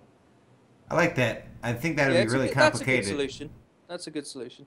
That way you can see the good gunfights because you know where the good gunfights are coming to. But then how would the casters cast on that? Because they're going to be watching somebody like Optic Nate. They're on the delay too. I watch League of Legends, I watch Counter-Strike, and I have to put my hat off. What you do is you get the guys. casters. The casters. What you do is you have them not watch the stage. You have them watch the feed that you're sending out, and you cast off that. But that's too much. Why not just get actual casters who know Call of Duty? When I watch League of Legends, it's so entertaining because the casters aren't annoying. They're not rambling, and showing their nipples on stream and shit, like to get entertainment value out of it. They're just people. Casters. Come on, Call of Duty brought Halo casters over. I don't understand why. Who's the worst caster? Fwiz. No, don't say that. Don't say Fwiz is a person that. No, if I had to give an example of a person that's a leech his entire life, it'll be Fwiz. He gets all these high profile jobs and he does no job skills. Fwiz, listen, the thing about Fwiz, you can say whatever you want about him, but he was actually next to one of the best casters for the sheer fact that he follows the players. He knows who's who, he knows what they're doing, and he has the voice. So when he's talking, he's explaining to you what I'm doing. He's saying, look at Moho, he's doing this because he's the OBJ player. He brings up all the different things and why that person is special, and he knows what he's talking about. Same thing with Hastro. Him and Hastro together were amazing because they knew Call of Duty. Isn't Benson's considered like the best caster right now? Isn't he? Like actual like. I like Benson. He understands the game. He knows. I mean, like if I had a second runner up for the worst, it'd be Golden Boy. I don't like Golden Boy just because he does every single casting event. But he does a good job at it. He doesn't know. Tight suits. He does not know shit about Battlefield 4 or something. But how he talks. Oh, the player is approaching the place where the objective. Like how he just talks and he doesn't know any of the callouts, but he makes it work. It's almost annoying how good he is. I can't stand it because like I remember I watched a video and this is where I knew I wanted him. Like he did a video for some Samsung event in New York and he was just so good at it. I'm like, this guy's vocabulary and the way he puts himself out there. So yeah, he's so good. I was like, let me hit him up. We were doing this shit originally where we would have like Australian commentators who are very good, by the way. That we would record our scrims. We'd have a record somebody who records for us, and then put our YouTube videos out there with the Aussie guy recording over it. And I was like, you know what? Let's get Golden Boy in here. Let's snag Golden Boy, pick him up for Fear, and then have him commentate over this and so on and so forth. So we picked him up, and he started doing it, and he just amazing. And he actually knew Call of Duty because he played it, but like you said, it's like it's weird how he commentates so good. And Benson, he did Dota, he did Battlefield. I don't know. He's been all over the place. I mean, I don't know. Maybe I'm just against hype man because I watched a lot of StarCraft back in the day, and StarCraft have the most annoying commentators in the world. Now, who's a bad commentator? There are bad casters in every esport, but here's the thing, like. Everybody tries to be the fucking soccer caster. I know what Hex would say if he was here. I know what Hex would say if he was here, or if he's watching this. I know what you're thinking. And maybe this is a bit out of order, but I think he would say, we're being harsh to a sport that has come a long way from where it started in a relatively short period of time. Counter-Strike, lest we forget, was a fucking esport in 1.6 days, right?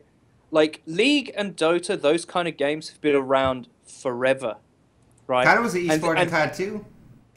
Yeah, but it's still not in comparison to the others, not in the same way. It's still cut from it wasn't organized. Like Optic started as a sniping team. Like all these organizations came out of the casual place. And CS has had so many years on COD. No wonder it's more successful. I think Hex, fairly rightly would say, Well, it's done quite well for where it is. The only criticisms I levy at it For are who like, though? for It's done quite well for who though? See, that's the thing. It's done very, very well for Optic. It's done very good for people like FaZe, where FaZe came out because they already had that huge fan base. It's going very well. Envy, 110% respect to Envy. They were just like they were like us in the beginning of COD, and to see them expand and do the things that they're doing right now is just absolutely insane. They didn't have that fan base before. That's built. You know what I mean? So for they moved into CS as well. They moved into CS. But for who are we talking? Let's be real here. Who are we talking about is doing good in the Call of Duty scene? Optic, FaZe, Envy, and then Denial. what? But where did Denial come from, though? Where'd they come from? Esports. Exactly. So who But exactly is really? Just the fact that that it is attracting other When I say it's doing well, what I mean is that it started as like you said, like people going into private matches and turning certain things off to make a more competitive variant of the game. It started off really amateur, like the definition of amateur. And it's got to the point now where the scene is being shown and recognized as a sport. That is no small achievement, actually. Like going from nothing to an esport, not the biggest esport, but to an esport is a really big achievement. And there's a parallel I can draw here with the fighting game community. All right. If you don't know what's called the FGC, the fighting game community, it used to be really amateur hour. And it used to be, if you think like COD is toxic, you have no idea how toxic Street Fighter used to be. It used to be nothing but money matches, and they'd put them up on streams, and they'd be pay-per-view, and the players would put down their own money. And that was the scene, right? And they call it raw, right? The scene was really raw. But now Capcom have come in and said, right, there's $500,000 of prize money for the Capcom Cup. There's a tour with pro points and all that kind of stuff. And they've done that in a relatively short period of time as well. And the viewer numbers, actually, Smash and Street Fighter are actually higher than COD, but it's comparable. Do you know what I mean? Like the sizes are comparable. We just have to accept that some esports are just younger, right? The biggest ones in the world are older esports, right? And esports in general is becoming more popular. COD has actually done League of quite Legends well. isn't that new, or isn't that old? It came out of old games like Warcraft, though. Like the reason for That would be Dota. Yeah, but League of Legends. League of Legends was like a rip of Dota. Yeah, it was a rip of Dota, which is a mod. The original Dota is a mod of Warcraft 3, right? So it had that audience, and people were already playing Warcraft competitively. Then What about Hearthstone? The MOBAs and But all so that what's the difference? It came out. When did League of Legends actually be introduced? What year? Let's have a look. Yeah, we need to look that up. Not more than 5 years ago. Yeah, and that is, I'm pretty sure we can all agree that is like the #1 esports game right now. They sucked me back in. I was banned for a little bit. Not banned, but I had to wait 20 minutes because I was going AFK. Because my fucking mid laner, I don't want to mention it. It still triggers me. Release date: League of Legends, October 27th, 2009. Okay. Now, so you got to think then. Okay, so that's a rip off of a mod of Warcraft 3. So when did Warcraft 3 come out? Okay, let's have a look at that. But were those esports? Early 2000s. No, they weren't. StarCraft. StarCraft came out. The first game was years. That's like 90s. Like that PC. Yeah, I mean, we're talking a long time. I mean, but if we're saying Dota Diablo came is out the start 2000. of League of Legends, can't we say Call of Duty? Or, I mean, like what's the game? Fuck, Quake is the start of Call of Duty? Quake is the start of all competitive FPS, but... I don't know why are we going back in time? But my thing is why is... Because I was agreeing with what you're saying. They're totally different games. Yeah, but why is League of Legends like one? Is it safe to say it's the #1? I'm pretty sure it's like one. It is the #1. Yeah. And it came out in 2009. Why is Call of Duty struggling? Is it because it's console? Is it because they're making games for the casual and not specific one community? Whereas, like, is that the reason? Number one, switching them. It's different every year. Number one, we've talked about a lot of them, but number one is that it's not uniform on its platform, right? League of Legends is uniform, it's on PC, right? Dota is uniform, it's on PC. Counter-Strike is uniform, it's on PC. COD is not. Neither are fighting games. You know, like there's an accepted platform which people play on, which used to be the Xbox 360s, now it's a PS4, but it doesn't. Those games don't have those problems stopping them growing, right? They don't have the little barriers that are annoying. Like, a lot of them are specifically made to be competitive. A lot of them are specifically made to be sports or directly competitive technically COD Casuals is competitive. People are competing, right? You're playing against other players. But we're talking about games that are designed to be balanced and closely matched so that the player with the highest skill wins. We can't always say that about COD. It's also a console thing. Like, console esports are a relatively new thing. In fact, they're the newest form, right? PC esports were the beginning of esports.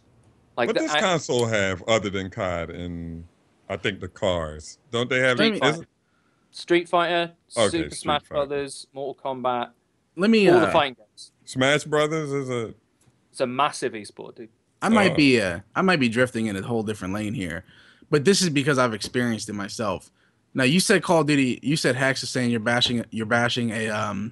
No, I said he would say that it's done quite well from where it's come from. And remember where I said done quite well for who exactly? Yeah.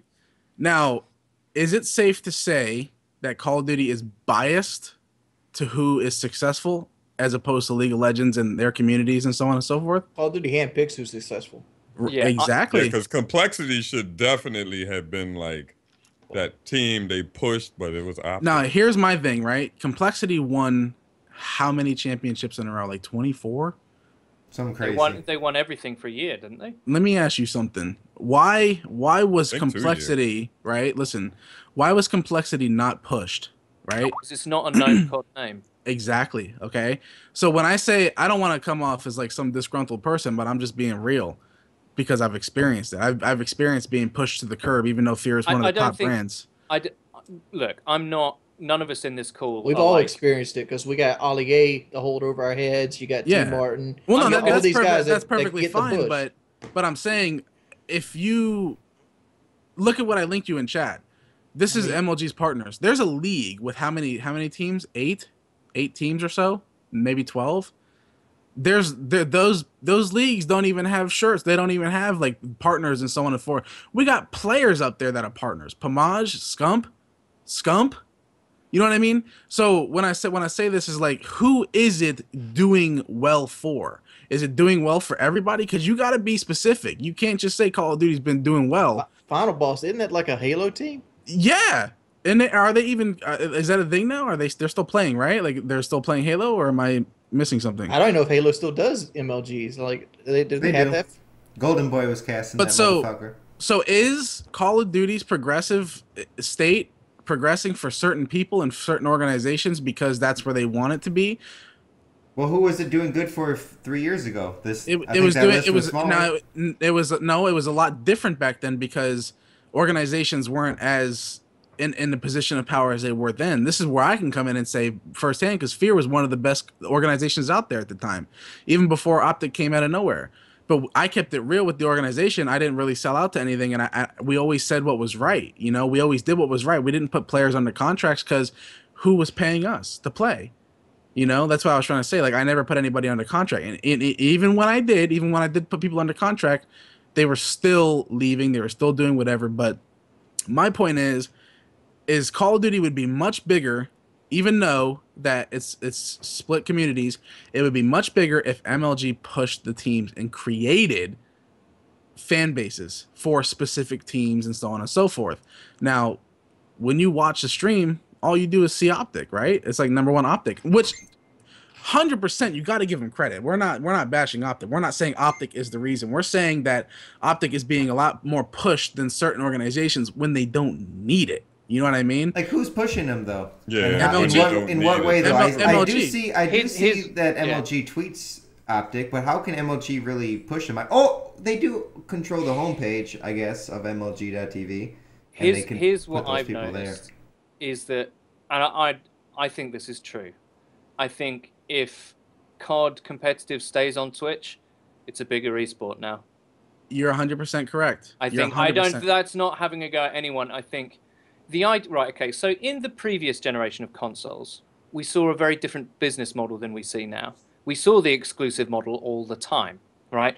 This game's exclusive to this console. This game's exclusive to this console. This game is only shown on this streaming site. And do you know what happens when you do that? Dilute it. you dilute it. You make it smaller, right? Which, guess what? Doesn't happen on the PC ever, right? They don't do. Can I say something here? Yeah, Oh, go ahead. about pushing. This is a little behind the scenes shit, and like, but back before Amazon bought Twitch, everybody on PK, we were pretty in tight with all the people that ran Twitch TV when it was first getting off the ground, and we had like a 7,000 person stream every week because we did Painkiller Already live. We literally had a route that we could go to and just ask somebody to put us on the front page at any given time we wanted, and they would do it for us because we were such a big draw to their site. Yeah. And like I'm pretty sure that type of power, even though Painkiller, we didn't do that. I'm gonna put it out there. We never took advantage of that. Every time they put us up there, it was because they wanted to. We didn't ask them to.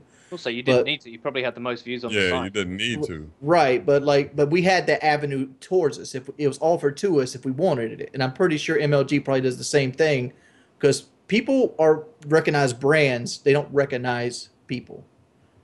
Like, for example, there was a study that just happened that if somebody said that Donald Trump did a certain policy, would you vote for it or not? And it was an Obama policy. Like, they took Obama's policy and put Donald Trump's name on it, and it skewed the polls so badly because people will go for who they recognize, not for who is actually the best. You're talking about being biased. Right. Exactly. And that's what it is. I mean, like, you can crush people because you have that kind of exposure. There's nobody that was going to compete with PK then, talk show wise, because if somebody else was getting attention, we could just have them took off the front page and put up because of our sheer numbers, and that's more exposure given to us. But look, another thing, I'm sure Jive can agree with me here. When you get, you got to give it back. I used to always give back. I used to do giveaways. I gave away thousands of dollars worth of product. Everything I was getting, I was giving back. All of my viewers, I gave back to my viewers. I did everything I possibly could, because without those people, I'm nothing. So whenever I had players, I hooked my players up. With anything. When Twitch came out and gave me partnership, boom, Sharp got a partnership, Assassin got a partnership. I was doing so much, even for other people who weren't a part of the organization. When I got off, I was sending my viewers to them. I was sharing that amount of viewers with whoever I had. And this is prior to Twitch actually having the host options and so on and so forth. But you know what there is now? There's Optic streaming, and then when what they do? They send a link out with a picture of them waving, whatever, and then it's like, come check us out on optic.tv. Now, when you go to optic.tv and that person's stream gets off, what happens? They close their browser, right? Yeah. When there's no sense of like, there's no sense of sharing. There's no circular there's no easy route to go back to somebody else's stream. It's kind of selfish in a sense, and like I said, well, YouTube became that when money came into it. Like, when money came into it, you've seen a lot of people start going for themselves. Commentary stopped. Nobody was willing to help other people out. Right. No. It was all about dog eat dog. I can do it better than you. And like, and that's how the community. That's how this place is. How does an Optic fan become an Envy fan? How does an Optic fan become? Let's be real. We're using Optic a lot because Optic is the shit, right? Like they're the number one thing, so we're gonna use them. So how does a fan of Optic become a fan of Denial? How does a fan of Optic go watch somebody else's stream and become a fan of that person? Now, when I play DayZ, I see people in there that pull 5,000 viewers and so on and so forth, and then they just go send those people to some random ass channel. Just because they're like, okay, I had a successful day here. Let's go say hello to this guy and make his day. Well, I don't think that happens a lot because I watch a lot of DayZ streamers, and the DayZ community will raid other DayZ people. Like maybe Gold Glove, who he plays a lot of DayZ, but he's not. I wouldn't say he's a DayZ. He's you can't part of put the him community, in the DayZ. But he's not a DayZ channel exclusively. Then he'll send it to somebody else. But I see a lot of DayZ streamers raid other DayZ people. But that's the thing. Even though they're raiding other people, that was the point. They're not a part of the same. They're not a part of the same organization. It's not like Dato's going to raid LP. He doesn't do that. He raids people who need it. You know what I mean? Whereas Optic, when they get off their stream, I'm not saying, hey, Optic, you need to do this. I'm just saying in general, it would help. It would help. You're talking about a general attitude of not helping being the selfish. scene. Yeah. Is that a thing on MLG to do? I just feel like MLG's this whole other. It's Who's like to the say moon. MLG It's like is the reason why you Mars. can't do it? It's up to the person. It's up to the person. I can Because go it's raid. not part of the you could do community. you could do whatever you want. You could be like, all right, I'm about to get off. Here's the Go link check to this guy. I gotta be Yeah. honest. Like, Assassin. I gotta be Like- honest. Like, if I had 5,000 viewers on Twitch and a friend of mine or I'm not gonna fucking take a Twitch audience and be like, well, go over to this MLG stream. I'm not gonna do that. No, Well, but no, listen, I'm not Eddie, talking Eddie, about Eddie, that. Eddie. I got 5,000 viewers. You got 5,000 viewers. We all know each other. I don't really need To raid that. you. Like if you got 5,000 and I got 60 people watching me, you're gonna say, oh, fuck that, go to Jive, Yeah, you know? Yeah. But Yeah, if see if you get Jive some don't sticking. really need it, you'll be like, You know, you came from the bottom just like us. You'd be like, you know what? Jive don't need it, and y'all know Jive anyway. Let's go. This guy got fucking 14 viewers, like White Boy the other day. It was who was it? Taze and Confused. His setup is fucking beautiful. Like he streams Daisy. His setup is fucking great. Clarity, everything. He fucking talks to fucking everybody. And then White Boy like, who should I raid? Who should I raid? No, it was And I was like, Zord Base Commander, right? Zord Base. And I was like, yo, raid Zord Base. And then we put the link in there. How many and then viewers did he everybody have? went to Zord Base probably 15 had like probably. 20 or some shit like that. So, and this is coming from White Boy, who's like a White Boy raiding this dude. But you will never see people in Call of Duty raid other people in Call of Duty, even if it's like some struggling people. It's because it's a very selfish thing. That's not correct. I rated Eddie. Well, I'm not Wings talking ra- about you. yeah. Yeah, we're not talking about us though. Because talking about the I competitive. raided Kelly the other day after I got done playing Until Dawn, and I got way more viewers playing Until Dawn than I normally do. I normally pull about 150 to 200. I had well over 200 at this point, and I raided Kelly because he was playing another game, and I was like, I know this guy. I know he streams a lot, you know, and it's not. Let's be honest. It's never nice to be putting all the effort in and getting none of the, not even the reward, the recognition, not even like it's bad enough if you do something that's really cool and people call you shit, but people watch you. You can deal with that. But if you do something that's really cool and nobody fucking knows, If you're nobody putting effort cares, into your shit Yeah, and that nobody's even sucks. checking you out, like Yeah, that's my the question is worst. this: let me ask you guys this: how does a streamer get views off his own? How does it work? People ask me that all the time, and it's a thing that I don't know if I could do if I was just starting off. But you have to do something different. You have to have Yeah, a be nice like your title. own game. Successors have to put you on. That's how everything is. That's how it is in the rap industry. That's how it is in anything, unless you're in like sports and you do something fucking amazing, like Jeremy Lin. He did pull some shit out of his ass, and then so on and so forth. But I'm probably the most recent person to go from very small Twitch views to nothing to like 200, which on Twitch is still, it's like small. It's like small, but there are people who never get 200 views, right? Exactly. And I've done that fairly recently. And the only way that it happened for me was my YouTube audience and just good Twitch practice, like talk to your chat all the time. Like it's a lot of it's being in the right place at the right time. Exactly. Like a lot of it. A lot of people say, "Oh, I got big because I'm awesome," right? Well, that's the obvious thing to say, right? I got big because I'm fucking great. Well, congratulations. You also probably got really lucky then, and that is true. Sure. You have to be in the right Another place. tip I would give, I've seen this with DayZ countless times. Just get a game that people like and play it all the time. But how do you? But my thing is like, even though you could do that, listen. Okay, I play DayZ a lot, and I'm sure you guys got your opinions on me and DayZ, right? I was pulling 8 to 10 viewers for 3 months straight. 3 months straight. And then out of nowhere, everybody got off. Boom, I got 50 viewers. We're talking about 50 viewers. Everybody was off. I was like fourth on the list. People came in and went from 50 to 100. And that's how I didn't get rated. You know what I mean? That's how I got it. But like you said, it's all about luck and timing.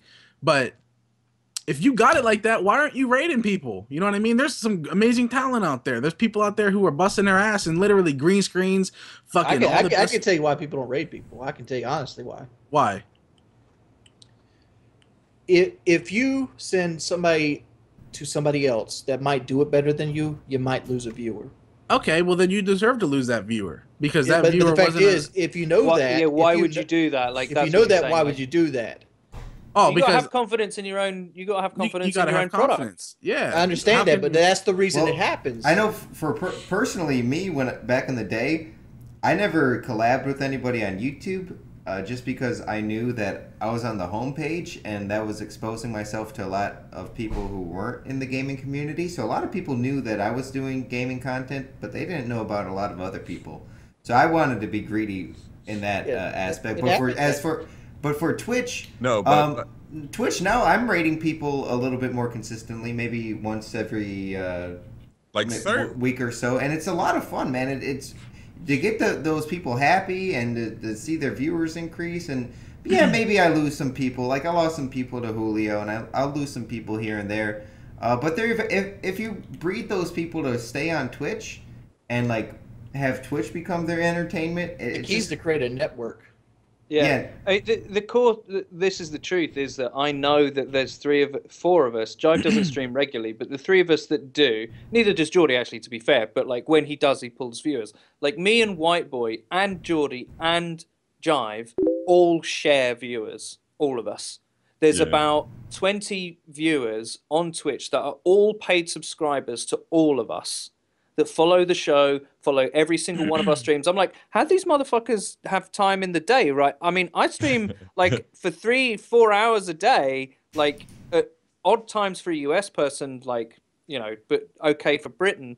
And then White Boy comes on stream for like 8 hours, and they're paid subscribers, and they're always in my stream. And I know they're in White Boy's stream because whenever I go to White Boy's, they're in there. I'm like, what do you do all day? Like, what do you do? Yeah, I don't try to judge people's lives because, you know, like you could be the bright part of their day, as far as I know. Like I've met people who have like abusive fathers that they much rather sit in their room judging and watch them. me. I was just saying, like, I'm just saying that's what they do. And it's like it's what they like. I mean, like I watch Let's Plays a lot. That's what I like. Yeah.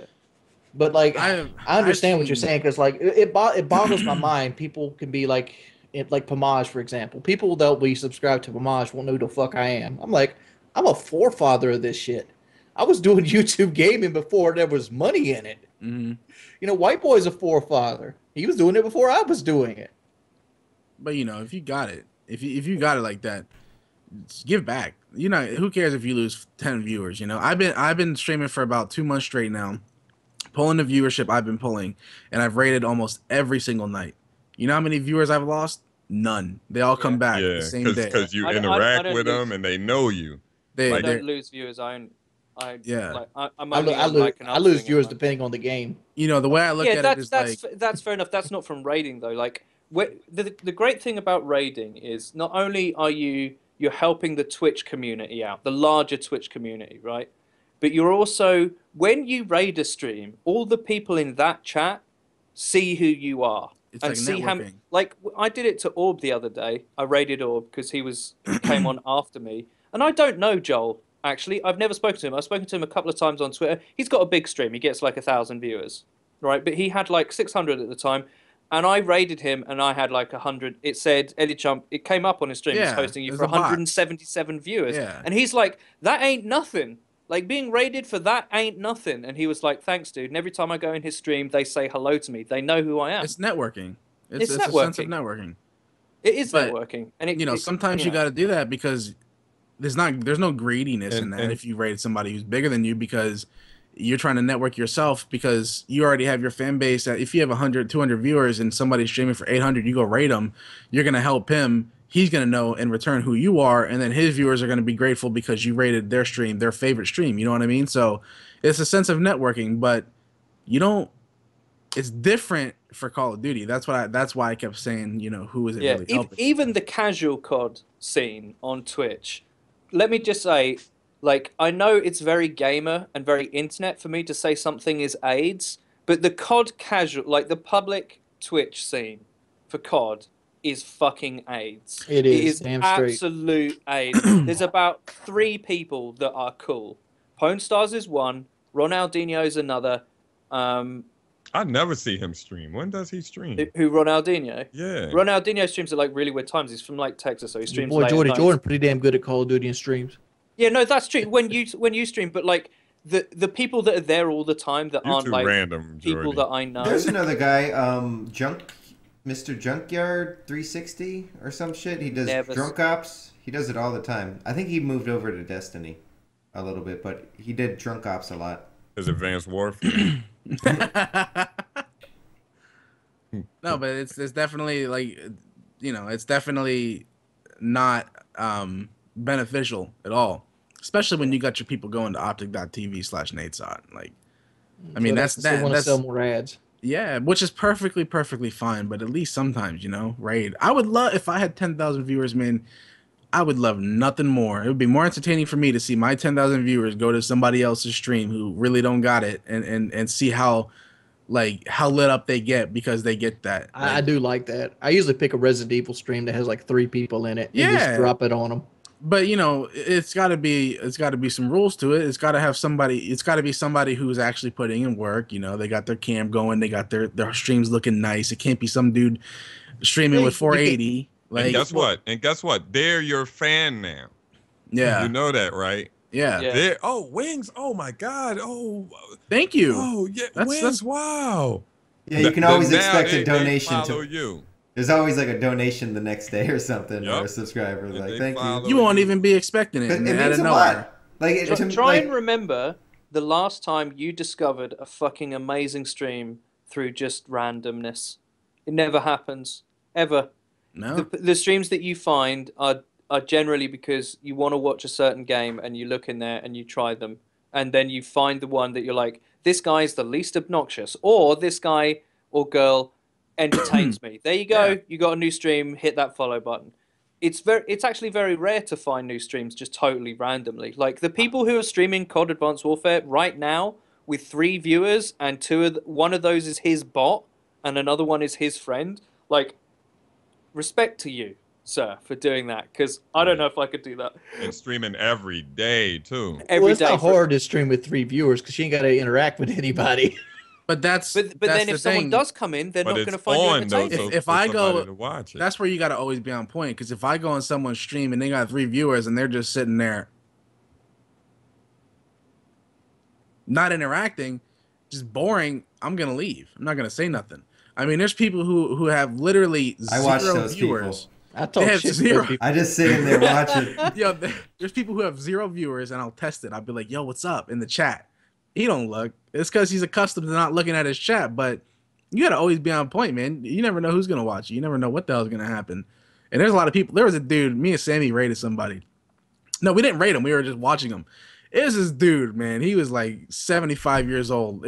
He looked like he died in his chair. He was like, I'm dead ass. I'm gonna get me that Moab. I'm dead ass. And he was sitting there streaming, and we said hello. Me and Sammy were having a conversation in the guy's chat, and he never noticed at all. And you know, and if he'd have noticed, I probably would have rated him. You know, just because it was good. It was pure gold. 75-year-old man streaming DayZ. I couldn't believe it, and he just never looked. So you always got to be on point. You know, but he might not have been able to see that far. It was one point we thought he died. He literally was in his chair, not breathing. He's going. He was in his chair, not make breathing. a fucking noise. He'd be like, "Is he still here?" Hey, Moho, or White Boy, anybody who watches DayZ, you ever see Bat Car? Yeah. Only reason I know about him is because of Anthony. Ain't he great? Listen. Yo. Is KD? Listen, no, but listen. I know, I'm joking. For that man to literally, for his condition to literally play one of the most complex games out with his condition, it's fucking truly phenomenal. I've never seen anything like it. I followed him soon as I saw him. Yeah, I donated. I was like, this is unfucking believable. This dude is literally hope for a lot of people. You know, none of that. What's wrong with him? He got muscular dystrophy where he can't really. He plays with his how it's just one really, hand. It's just really bad. It looks so uncomfortable and so it looks like it's an inconvenience for him, but the passion behind it and what he's doing is unbelievable. He has like a breathing tube on, and he literally talks. And they love him. Like he was playing right, and then I think Anthony or somebody got killed, and then he was like, "Yo, I'm gonna avenge it. I'm gonna go avenge your death. He was like, yeah. Okay. And then they just sitting there laughing. And then he ran in there. And he caught the dude lunch. And it wasn't like gun skill or anything. But he caught the dude lunching. He ran behind him and shit. And then like, I think his running is voice activated. I think he says run. And then his character runs. Really? I don't know. Yeah, I think so. Because I was wondering how he plays. Like, because he plays. I want that feature on my Daisy. Wings. He lays sideways. Like he has to lay sideways. I don't know if his monitor is on the stand and it's sideways with him. It might be just like one of those monitors. And I hold on, let me find him real quick. I'm looking. Really. He's not online right now. I think I found him. I mean, if there's ever a time where I'm streaming and this dude is on, like I would love to rate him, but my hours are just totally different than. Can anybody find a video of him? I want to see what. It's just his name is just Batcar, isn't it? I put Batcar in there. It shows the Batmobile. Go to twitch.tv/Batcar. He was streaming late, like Silent Sentry was doing a 24-hour stream. Twitch. He did like 12 of them with him. Yeah, but he's like hosting some girl right now. Oh, I hate the host feature like that. You have to go to the bottom of the. Yeah, when you automatically. Leave, yeah. Like he ain't got no vlogs though. Well, he's got YouTube. Let's see what's on his YouTube. I don't know about his. We're talking about Twitch though. I don't really know about his YouTube too much. And then there's another guy. I see it. Oh, there he is. That's fucked up. He's great, ain't he? So to think about him playing that specific fucking game, it's just honestly insane. Like I get cramps in my fucking hand trying to jump over a fence. This kind of makes me feel fucking sad because he's got a better layout than I do. Yo, he plays with one of those. You see the one with the thumb? I think that turns him. The ball. Yeah, so the ball. Yeah, the big ball. I don't think there's no voice commands. That's a little too much jive. Yo, no. How does he run? He plays with one hand. No. He pushes one of the buttons on the mouse. Dude, I'm gonna follow this motherfucker. Like the button runs. This is inspirational right here. This is like Chuck. Like I always enjoyed Chuck. You know, Ask a Capper. What happened to that petition? It happened. PlayStation made it so that you could change all the buttons on it. Really nice. PlayStation went above the gamers and they made it so you could change buttons on an internal level on the system. There was another kid named Only Use Me Feet. There's one guy on Twitch, Handy. I think his name is Handy. Good. He has like his arm is cut off, like really this high. Guy's like his head. One-arm assassin. Plays Counter-Strike. Yeah, Handy. I think he has a beard. He probably better than us. He's good as fuck. I was amazed. You know, props to them people. I gotta say, I can't see any of his gameplay though. Did you find any of his gameplay? Is worse than I pictured in my head. Yeah, I'm gonna put it out there. Like when you think about it, if you haven't seen this guy, he is worse than you're thinking about right now, most likely. I'm not trying to talk the man, but his head is about the size of his body. Who? Batcar. Oh, okay. Like his head is literally the size of his chest. Of his. Can you link me real quick? I can't. Yeah. It doesn't have like his recent broadcast or anything. This is him avenging somebody's death. Oh yeah, that's probably the one I seen. I'm gonna show it for the stream to see, or the viewers. Be careful with that. I don't know. I doubt he'll pull copyright on us, but nah, he'd be good.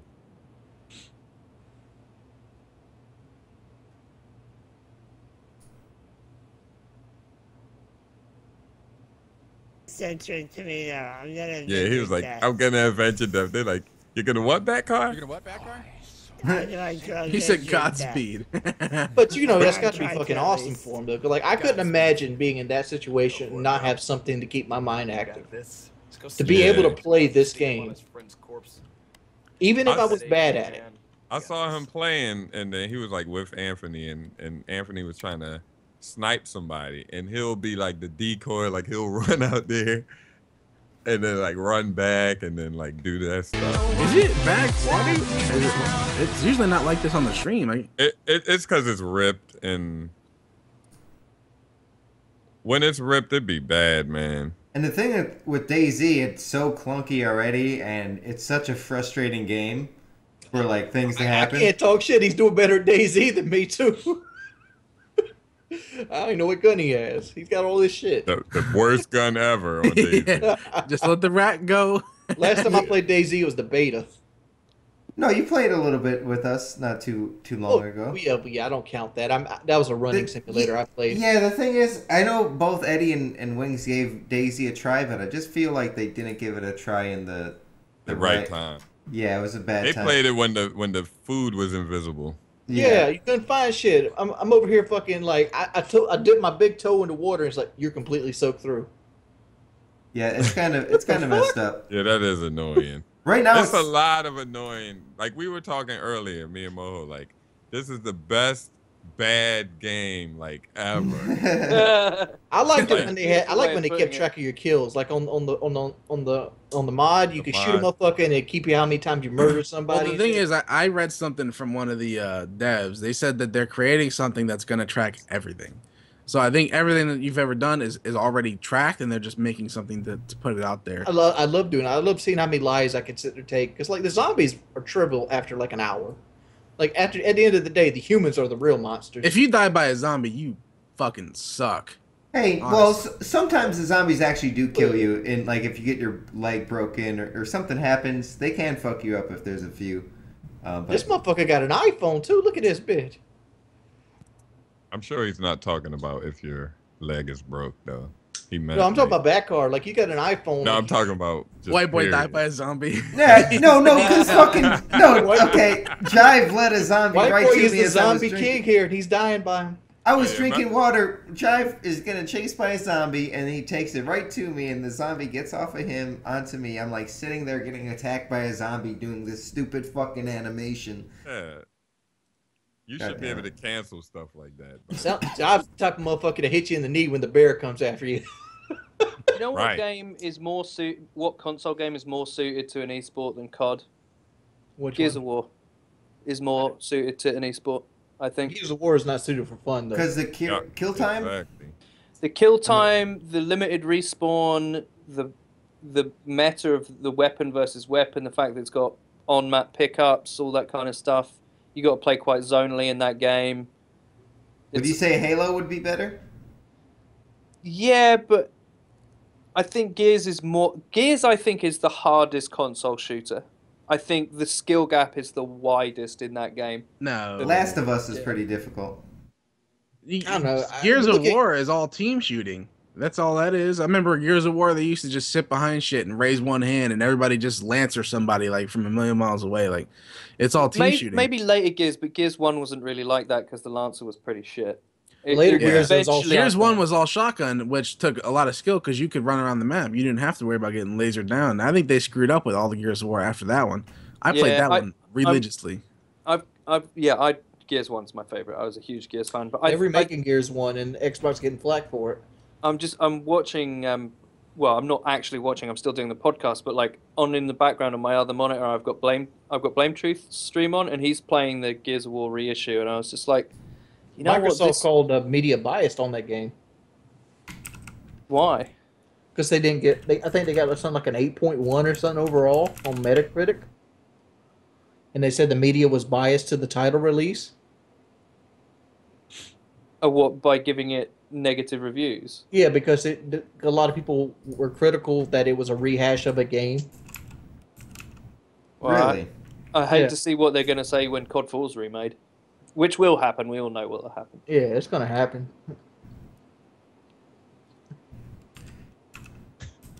I wonder if Backrock can play Call of Duty. Hey, listen, that's why I said if he can play DayZ, he can play any other game he wants. That's one of the hardest games to play, man. All that micromanaging and stuff that you got to do, it's insane. And it's also needlessly clunky. Fast, though. Do you know? Are you talking about? Are you fast? Yeah, but it's complicated. It's a lot of traveling and shit.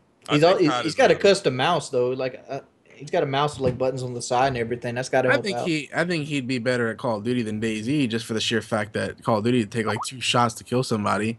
You don't got to loot nobody, just run around and shoot them. You know, it's probably a lot easier. I don't know. I look at people like this and I wonder like how do people like my brother fuck up so much? How do I fuck up so much?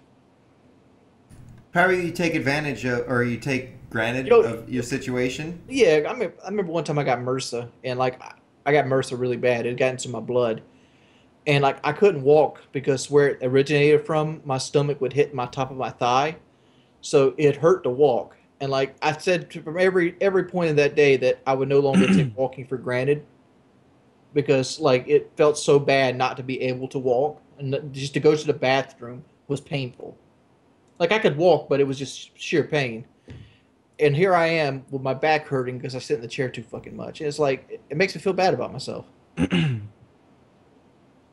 Nah, man, we've all got. So our own just challenges. do it, Wings. Oh, don't give me that. Yesterday Shia you LaBeouf said shit. tomorrow. Don't let your dreams be dreams. I've never said that shit. My saying is, how can you change tomorrow if you can't change today? You go to sleep. Wake up in a good mood. No, the idea is that if you can't change yourself today, you can't change yourself tomorrow. You make the choice now. You don't wait. Just do What if it. it's like 2 a.m. and you're in the middle of a podcast? You can still make the mental adjustments. All right, okay. Well, technically, it is tomorrow, so. I did want to mention for the Patreons, if you're still watching this deep into the podcast, I sent you a message if you sent above $25 for the TeamSpeak access. If you did 50, I sent you a message regarding the hangout and the shout out as well. And we decided, since we kind of messed up like the first 2 months, keep in mind PKA took like a year, so I just want to throw that out there. We're getting it. It's slowly coming together. Check your messages, send me a reply, and we're gonna give some T-shirts out to those who haven't got their the shout out from like the first month or something like that. Just to be fair, I kind of felt a little bad that we haven't got to that already, but we haven't missed an episode of the podcast, so we're doing all right. So check your messages that are associated with your Patreon account. Please. Is it that time? Is it time to read Patreons and iTunes? We could. We're 140. We're pretty deep in here. I don't think. Do we have something? Wings wanted to talk. Oh, Wings fixed his fucking chair. I thought that was a big deal. Oh, Can you talk about that? I did. As you don't know, I've had my chair for 9.5 years now, and I bought it for $74 at Office Depot in 2006. So my chair has literally been with me longer than my YouTube channel. My YouTube channel opened up January 26, 2008. And the welds broke on the base plate of it. So this chair, I'm sitting in, this right here. Let me put it out here. Hope I can see it. God damn. There's a picture on your Facebook that does it. There's a better good picture. justice if there's any audio listeners. Wow, holy shit. Basically, Wings is showing what was like a black leather chair, and now there's like that. It's faded gray material behind it. Yeah, through And years it's worn of, down. How many Yeah, farts? really You think it got 10,000 farts on that chair? I don't think about 10,000, but That chair's dead, Jive. It That don't. chair fucked up, man. this chair probably seen shit literally, Jive. I'm pretty sure I've shot myself a couple times in it while playing Call of Duty. Oh, That God. chair like You know, you get a good game, you got to take a shit. You don't get up and go take the shit when you're in the middle of the good game. Everybody knows this. I do. Not me. I live that I gotta life. get that YouTube gameplay. All right. If you're getting a YouTube game, that's different. Like you gotta hold that shit till after the game. Just leave the lobby real quick. I wonder how many good games, like amazing games, we've left on the, like either not capturing or whatever. Like I remember during the Black Ops 3 beta, I was playing it on PC, and I went like 48-7 with a sniper in Black Ops 3, and I was like, I can't believe I'm not recording. I can't believe I'm not recording. I record everything. I was so pissed off. I was like, I wonder how many of those games, I bet you some of my best games are ones I haven't recorded. Like, I've had Moabs and Chem Strikes that have happened so quick, I haven't had time to press record. And I didn't have, like, the fucking, you can go back 5 minutes thing on. Yeah. Like, I didn't even, like, it happened so fast and was such a good gameplay that I was either too in it to press record or I just didn't even notice. Like, I I wonder hate when how you many... don't notice. Like Yeah. you thought you clicked it, but you didn't. And you look back, I was like, fuck! Fuck! Elgato really did a good Yeah, thing. Elgato started saving me on those. Yeah. I got a gameplay in Ghosts in Cranked, and Cranked was like up until 100 points, but if you were Cranked, you got 2 points per kill. Yeah. I got like 47 kills in Cranked, which was like fucking, and it was on my first life, It's so I literally got like like 80% of the kills. yeah, I got like whatever, like 90 something points out of 100, and I wasn't recording. And I was like, oh my god, how can I Yeah, not that fucking be sucks. recording? Modern Those Warfare kids 2 must have been days shit. were crazy. Like you Yeah. had to record. Fuck, I died 8 times. Turn that shit off. Oh my Finish God. the game. Play another game. Record. I grinded so hard in Modern Warfare Damn, 2. I died 7 times. Oh, I Turn that grinded shit Modern off. Warfare 2. I put band-aids on my motherfucking fingers to keep playing Modern Warfare 2. Modern Warfare 2 is such a I had would tell you, swords. I'm holding the Modern PS4. Warfare 2 was so fun, but What was your favorite it class? wasn't a good made game. Like It was fun for me because the maps were all really good, and lightweight for me was so fun, man. Like the game types are sick. Like CTF on Marathon that lightweight UMP. Mm. game. UMP FMJ. Oh my god, it was so good. If you Their didn't have connection. lightweight, There's guns that I miss from bad games. Does anyone else have that? Like, I miss the Honey Badger from Ghosts. I love that gun. Spaz yeah, 12. but the thing is it like it wasn't that good though, was it? You Yeah, thought It was just a better. great pubs it feeling was. and sounding gun, though. Like that, some of my favorite guns aren't technically the best, but like I miss the Honey Badger. Like I'll miss none of you lot will, but I'll miss the ASM-1 from Advanced Warfare. Like I like that submachine gun.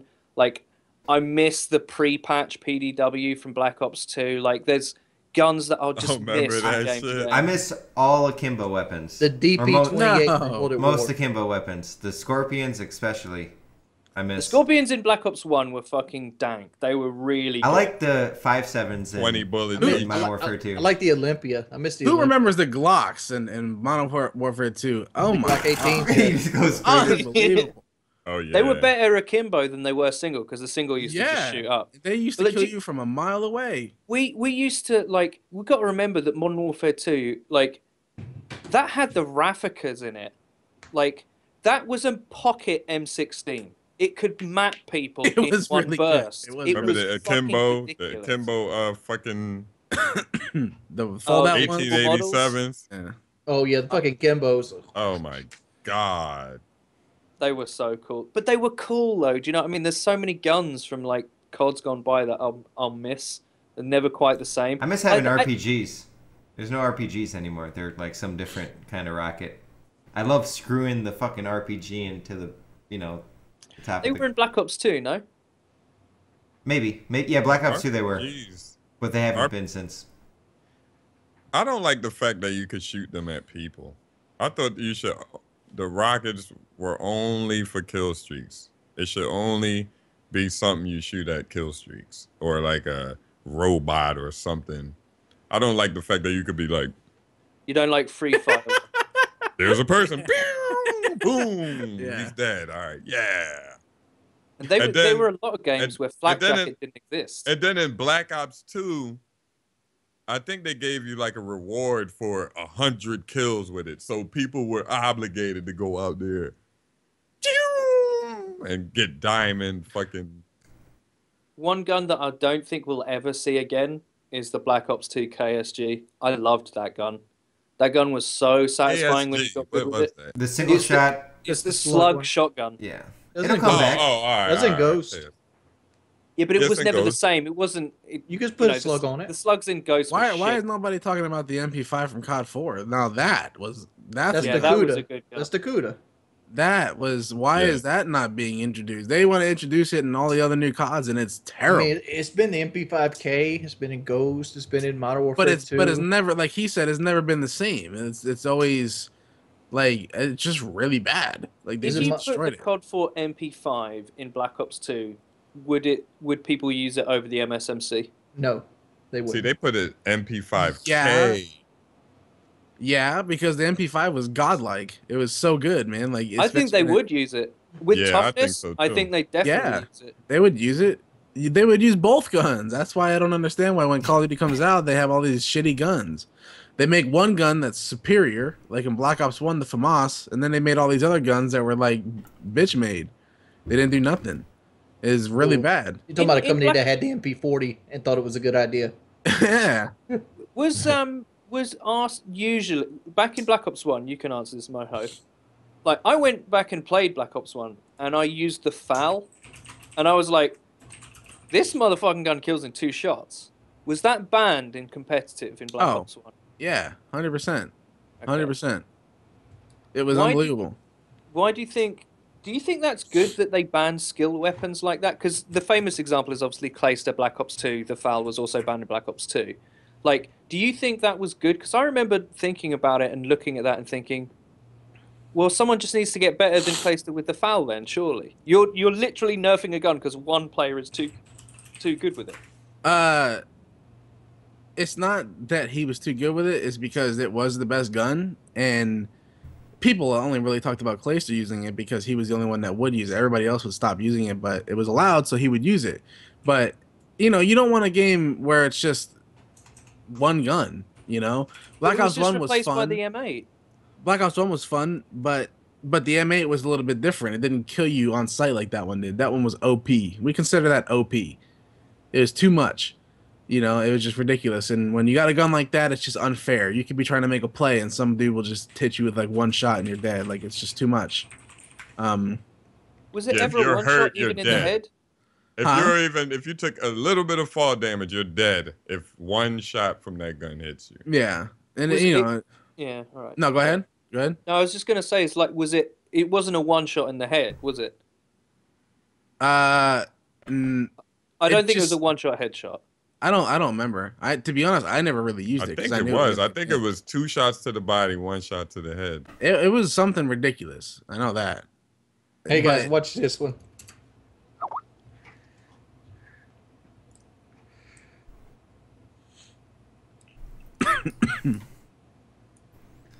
Thought it was Aaron Rodgers. It's by Alan Rodgers. I love the intro is Windows Movie Maker. I've been on that grind before. This is back in 2009 when this video came out.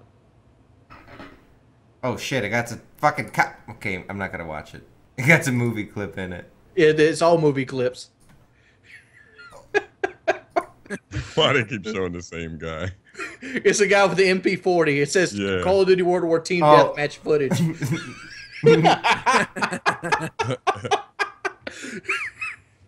And basically, this guy's shooting an MP40, and then there's just all this horrible war. Like it'll be him shooting an MP40, Ryan chasing the beach. Yeah, like bombs dropping. That's MP40 was really powerful. MP40 was crazy. I never played World War really. I never felt the power of the MP40. Well, look at this, Eddie. You got a gun with Juggernaut that 2 shots hit any range, and it's a submachine gun, and it has 65 rounds in the clip. And the hip fire was like stupid. Dead accurate. Sounds like my kind of gun. There's no recoil. World at War was your game, Eddie. If you like submachine guns, World at War was your game. You could rush around pretty good. Modern Warfare 3 is my game. If you like submachine... Modern Warfare 3 had the best submachine guns of all the games. World at War had the best submachine guns. It had the MP40. That's why I said Modern Warfare 3 was amazing. But then they started fucking with the UMP. It made no sense. Like, remember when the UMP was like the shit? Yeah. And then all of a sudden they just messed with it, and then people were complaining, and then they put it out there, and it was just trash. Unbelievable. I made a video about that. It was funny. I loved that game purely because of Specialist and... It was a fun game. That's why I said it was really, really fun for me. It was one of the better Call of Duties, and the maps were good too. I love the maps on Modern Warfare 3. Dome, and that one map with it was like France or some shit. I don't know. Yeah, Renaissance or Resistance. Resistance. Really great maps, man. All of them. They were all good. It was except for the exploding barrels. Like that shit had to go. That was everything exploded in Modern Warfare 3. And the air would find a way of exploding in Modern Warfare 3. What was the construction? Hard hat. Oh my god, that was such a good map. I hate Modern Warfare 3 because it started the shit map. The linear fucking shit maps that have like 18 entrances to everything. I don't like that, but that's where it started. I was done with Modern Warfare 3 before the game came out. I paid $250 for it. Give an example of one of the Modern Warfare 3 maps. Hard Hat. Hard Hat had 2 entrances to the middle room. Hard Hat was a terrible fucking map. No, it didn't have a lot of entrances. Let's look how the fighting happened. Let's look how the fighting happened. There's a big square. and it had a plus in it. All right, and then in that plus they had like a little tube that ran through it. Now most of the fighting happened in that little plus in the middle. So you have people on the tube, people camping above the tube, people come from this. The tube was part of the plus. Yeah, it was one entrance on that side. The other entrance from the other side is the tube. From B flag into mid, and then the construction site. From it was literally there was a lot of fighting in the very linear, and it made it really hard to rush around. Made it really hard to camp. No, I have footage that debunks that. My footage on Modern Warfare 3. I got footage that debunks it too. I was literally shitting on people on that map, running. Yeah, I got my fastest map ever on that map with an unsilenced UMP. Found people in the burn ward to play against doesn't debunk the fact that it was a terrible map to rush on. We're playing against fun, man. We're playing against. Oh, it was playing against. Yeah, pros. It was a good tournaments. It was a good ass map. Well, bro. what pros though? But listen. Was it French pros? I just want to know how many what rooms you talking about with all these entrances. Like there's a room on Resistance called Worthless. That's its called out. Its called out is Worthless. There's like 8 windows into it, a set of stairs. You go to the right. There's another fucking set of stairs. There's 2 entrances there. You can get in through the window. There's 8. All the walls are pretty much shoot through. Oh, I know what room you're talking about. It overlooks B flag. Yeah. In one corner. It's like there's 15 entrances to every damn map, and that's when that trend started. That's only one room. Hold up, I'm trying to think of all the maps. All right, let's go back. Arkaden has loads of places into Arkaden sucks. I hated that. Arkaden's another. Arkaden. No, the one with the advertising and the Arkaden was only bad because they had one spot on the map that needed to be taken out, the middle with the glass windows, because you could literally spawn in the back closet and throw your 2 stun grenades out there and stun somebody every single time. If that big huge window wasn't there, you would have literally like an L-shaped map with like a centerpiece in a bottom part and where the food court was. It was a great map, but that one window, man, I know you all know what I'm talking about. When you just throw it out to the courtyard, it just stunned every single person around, man. Where you talking about that little window that you could get into? I think he's talking about the 3 panes that overlook B flag. Yes, top floor. yes, it's the one I'm talking about. It's exactly. If that was gone, that would have been a little bit different. There was a bomb site there in Search. It was to the left of it, inside the little jewelry shop. There's a jewelry shop. I called that perfume. It's weird you call it jewelry. Yeah, it was like super feminine. It was ridiculous. But if that was gone, then you would have people jumping down the escalators to go kill the guys off B, just like a normal. What did you call the room down the escalators in front of you? I used to call it Furniture Village because it had like sofas and shit in it. We weren't really too complicated with it. We call them Eskies, and then below Eskies we called it like Burger King or some shit because it was like a burger joint. Yeah. Burger Town. And then like in the middle of that was just, we never really had a call out for that. And then to the right was Bar. You know what I'm talking about? Where you make a right down the hallway. Mm-hmm. Yeah. That was called Bar for us. And then like Courtyard was Courtyard. We never really had a specific call out for every single thing. We just, because, Call of Duty's fast paced, people move. You just want to give I'll tell you one map that, sorry to interrupt. I'll tell you one map that does support Geordie's claim, and that's Fallen. Fallen is a fucking shit map. Fallen is a terrible, grey, I loved Fallen. Awful map. I forgot. But what's the other name of the map? It's Aftermath's New York retarded cousin. What's that New York map with like the big underground subway? That's got, like, I know what you mean. The one that nobody played. We call that shit Godzilla because that shit was so garbage, man. Look like Godzilla just came through and destroyed everything. Meltdown or something like that. Yeah, the only map I liked. Meltdown was the one with the. There was 2 maps I liked on that game. Village. Downturn. That was an annoying ass map. I like Village. It's the Siege of Modern Warfare 3. Village and Interchange, the only 2 maps I liked on that game. Interchange is really good. You liked what? You liked Village? Yeah. It's a public players map though. It's really not a competitive players map. There's one map. What's the map that I like? I like Bootleg a lot. Bootleg a lot of people. Was very good. Bootleg was good for spawn camping. I just like the feel of Bootleg. Like it was dark. It wasn't all bright. That was one of the only raining maps that was really good. Yeah, like I didn't like. A lot of people do like it, but I didn't like Seatown all that much. Ooh, that was. I hated Seatown. That was bad. Yeah, it's a really popular public domination players. Seatown map. Feels like a ghost map almost. Yeah, it's bitty. Do you know what I mean? It always becomes about that top roof. Seatown to me seemed like it was like it seemed like it was one of those old maps on COD 4 that really sucked. Thank you. Thank you. I know I had some somewhere. It's at the. Thank you. Thank you. Thank you. Morpheus Uh-oh. just came through. I'm joking. It's for my cold. Cold. Colon. It seemed like it's gonna make some we can all methamphetamine agree. later. Fuck Terminal. Fuck Terminal. nah. That was I didn't was like a good- Terminal Modern Warfare 2. Terminal so 2 sucks. Yeah. I don't like Nuketown Terminal either. 1 was cool. It was always an AIDS map. Don't fool yourself. We all You can agree the worst No, map called in Terminal- history is that freefall Listen. bullshit and Ghost. Listen, Terminal. Oh my god. I like What? Free Fall. I don't know what to say. And I don't know what to Ghost? say. That freefall bullshit and Ghost was the worst map. I didn't pre-order the map because I didn't want the shit. And then they made it mandatory in the playlist. I made a video about that with Nuketown. And everybody like, man, I don't want. When the bitch falls, it kills your kill streak. You could be in a kill streak and it'll just kill it. Oh yeah, That- because that it game falls was down, horrible. doesn't it? Yeah. That hold up. Free Fall definitely is the worst map ever. Chat, what's the worst map ever? Siege. In COD? It's not worse than Siege. Fuck you. Siege is worse. You don't play Siege though. Nobody plays That's Siege. how bad Siege is. Wait, what map are you talking about? What is it called? Fallout?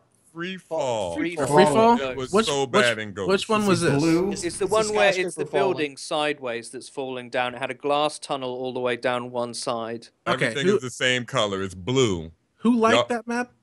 Y'all did. didn't play we that said that's shit. the worst Oh map my in Call of God. Duty history. It has no. You know what? One of the worst maps in Call of Duty history has to be. I think it was called Downpour in Call of Duty 4. Oh Yeah, my Downpour. god! It was such a terrible map. It was. Like, Remember the seriously? raining Wait, map? too, Downpour. No, you mean Pipeline. Pipeline's in. No. They remade Pipeline because it was so popular. Yeah, Down not Pipeline. No. Pipeline. So hold on. Offensive. Pipeline Downpour was was- very good for S&D. Shipment. Shipment was. It was no, great that for trick shots too. Shipment Wet was work, good. wet work is the only thing that could take. No, Yeah. wet work was good for S&D though. It was good for S&D. Wet work. I'm talking about maps that really suck. Were good for nothing, like Brecourt and shit. Like Call of Subbase. Duty- on COD 2. They remade that. You know that, right? Unbelievable. Subbase probably has the hardest B flag in game history. Subbase had a Subbase's crazy feedback spawn on system. real. Like the teams would start here, Yeah. and then you would never spawn back over there ever with a submarine. On team deathmatch. Ever. That's one of the maps where you're talking about multiple entrances and shit. That was really bad. I didn't like that. That's in a game without Flak Jacket, I might hasten to add. That's why it was so bad. If you had Flak Jacket and you could shake off a few danger close tubes, Oh, them it'd be fucking fine. Tubes, man. If them tubes were tuned down, that game would have been. Oh my god, that game. I hated was so Subbase. good. It was like that dreary blue, and the B flag was a KD destroyer. Name one good snow map. Apart from Summit. I'm taking Grid. Summit from Black Ops 1 off Grid. the table. Name Grid. another one. Yeah, Grid Grid. was good. Grid is That my did, have, favorite. that did have snow on it, but I keep thinking that's not a snow map. I, 'cause it's I building. don't consider that a snow map either, but Yeah. it is a snow map. I Array like is I a like snow- Whiteout from Ghost. Ooh. The one with the That's helicopter? No, Yeah, this one with the I don't satellite mind Whiteout, that falls. I have Yeah, Yeah, it got a got helicopter in the back. It's got Ew. like a ghost ship and stuff on it. Yeah, there's a helicopter there that's moving. That's a I- really I was good playing map. it. Yeah, I was playing it this weekend, and I was looking around like, holy shit! They made this map look good.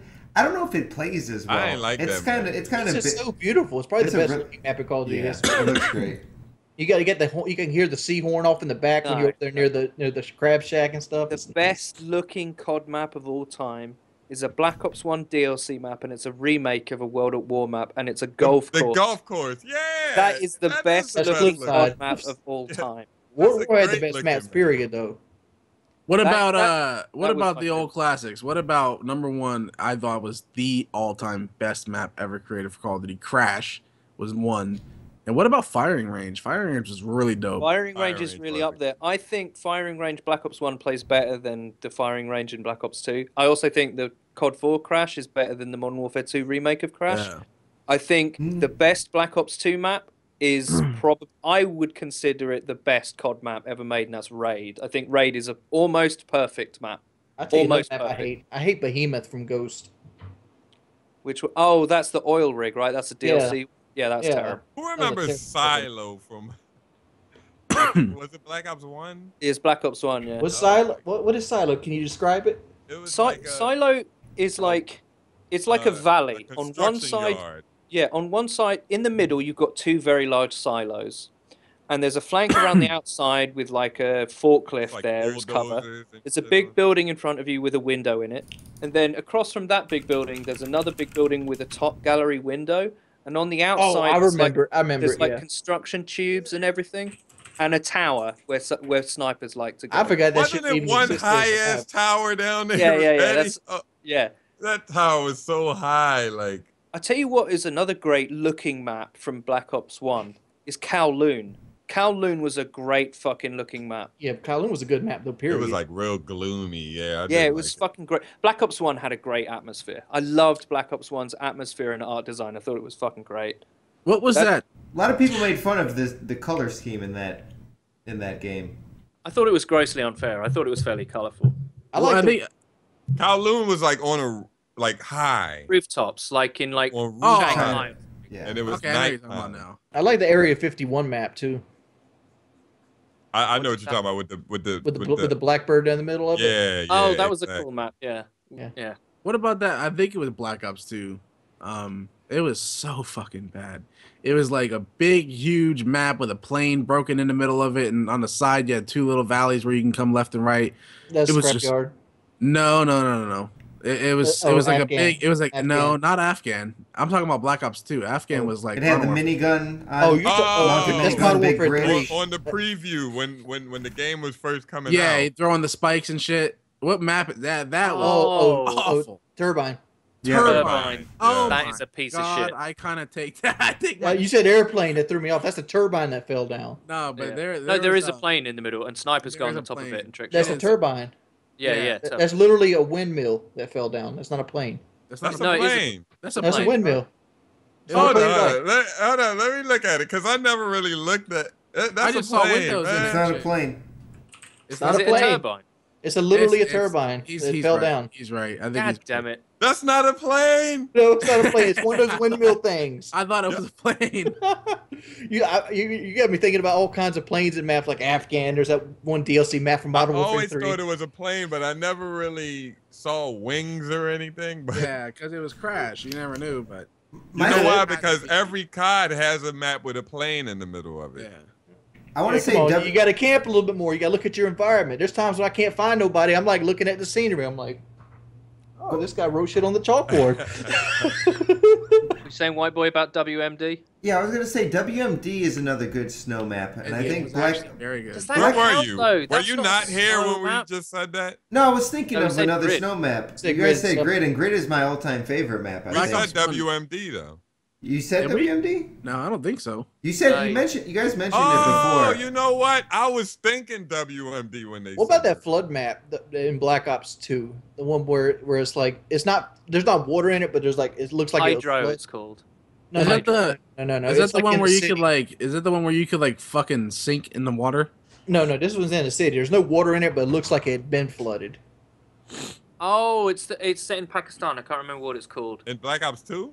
Yeah, A flood has come in and come out, so everything's Oh, muddy. I know the what B you're flag talking is about. like opposite It's got- two windows. yeah, so one's there's like a front big side. window. Snipers go over the B flag. Yeah, Like, Yeah. What's it called? Fuck. I like that map. You know, Black It's Ops in 2 had a lot of Peshawar, shitty Pakistan, maps. That's where it's at. They had a lot of shitty maps. It was really, I think, what made Black Ops 2 good for competitive was the fact that the guns were Overflow. better. Overflow. Overflow. It did have. What did Black Ops 2 have for competitive? It had slums. Slums It is a good had. map. What's the one map that everybody plays that had like top grannies? What was the one with the sub? You're talking. You're the- talking about start of the beat, isn't it? It's got an L wall. Is it Yeah, Riot? that top was wood. literally the best map. Raids their one Rick played. No. I know what map you're talking about. I can't remember Was the name. map that start with an S in Black Ops 2? Standoff. Was that a Standoff. That's the one he's Standing- talking about. Yeah, Oh, yeah. That's the one Standoff's he's a great talking map. about.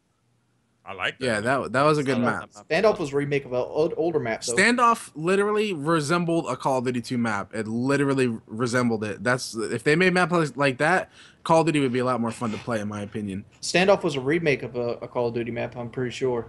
Was it? Yeah, it like for example, Wasteland's a remake of a Call of Duty map. So is Chinatown. Can we talk about quickly? I know they're going to give a shit in the comments. Did anyone have a map they really didn't like in the Black Ops 3 beta? Because I'd kind of liked all of them. I thought I wasn't gonna like the snow map in that game. I liked all of them.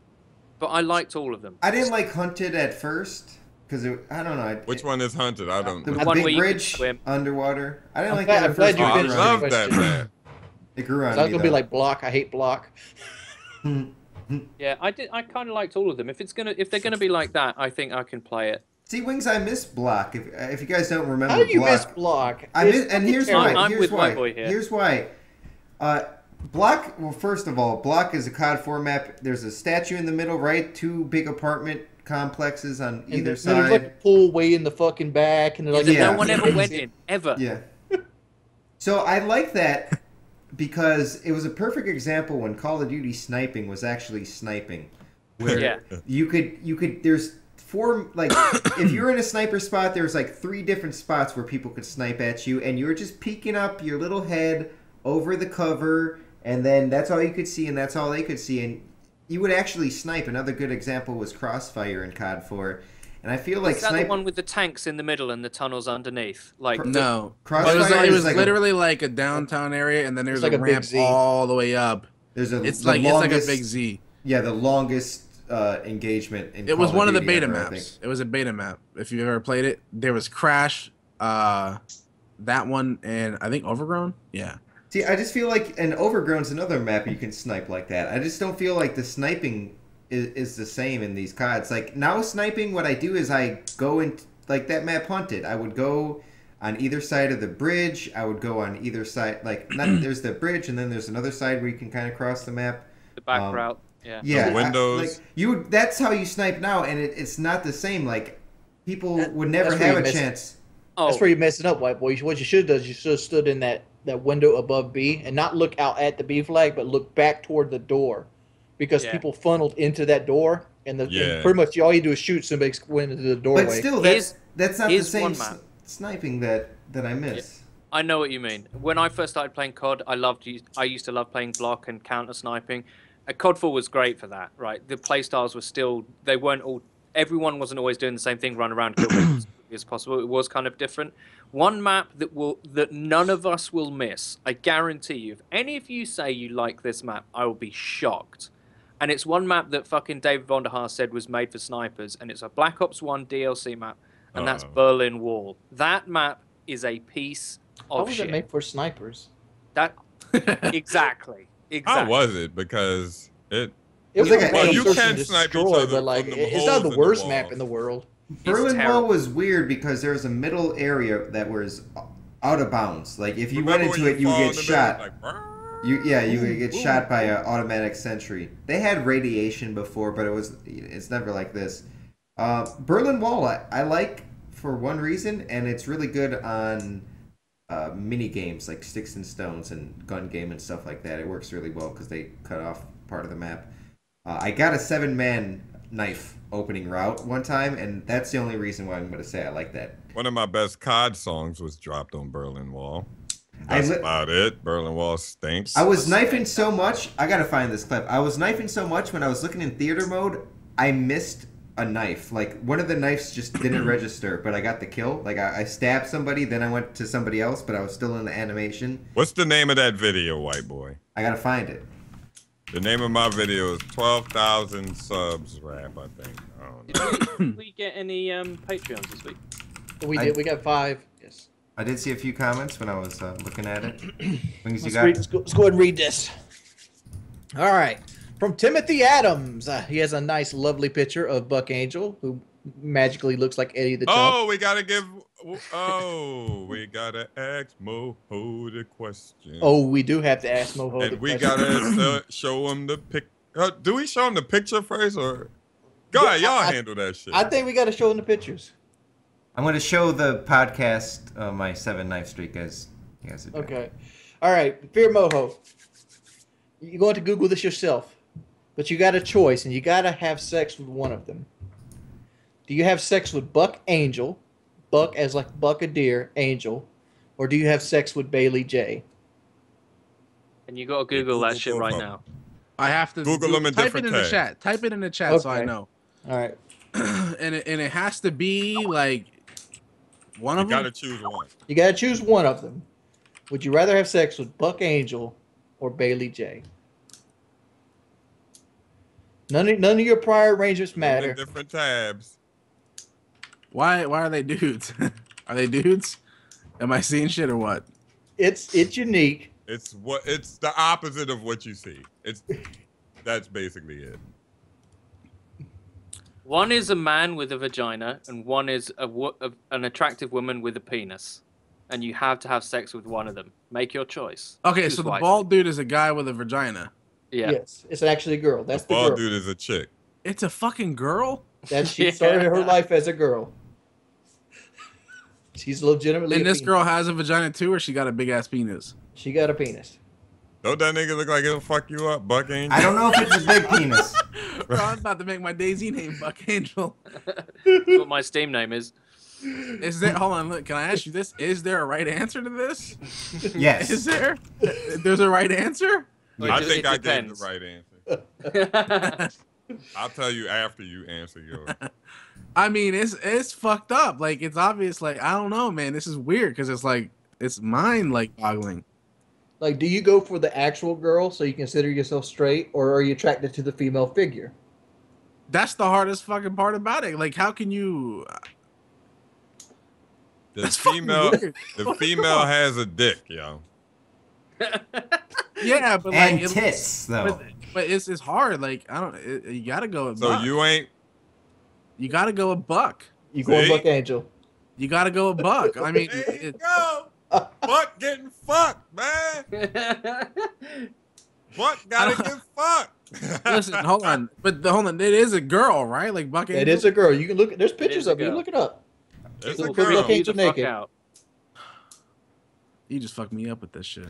I wish Wings would drop his song. I have some hot bars on this subject, but You put it in a Buck Angel naked. You'll find it. You cannot unsee this, by the way. I'm just going to tell you right now. Here's a picture of Buck Angel getting ate out right here by a guy. All right. It is Lincoln. yeah. Yeah, probably looks so bad, That man. pussy's gluey and sticky as Here's well. Buck Angel getting fucked by a machine. Oh my god. I'm not clicking that. What the fuck? Oh my god, man. Who's this? Oh my god. Here's the one chilling out, smoking a cigar. He's waiting on Moho to come by and hit it right.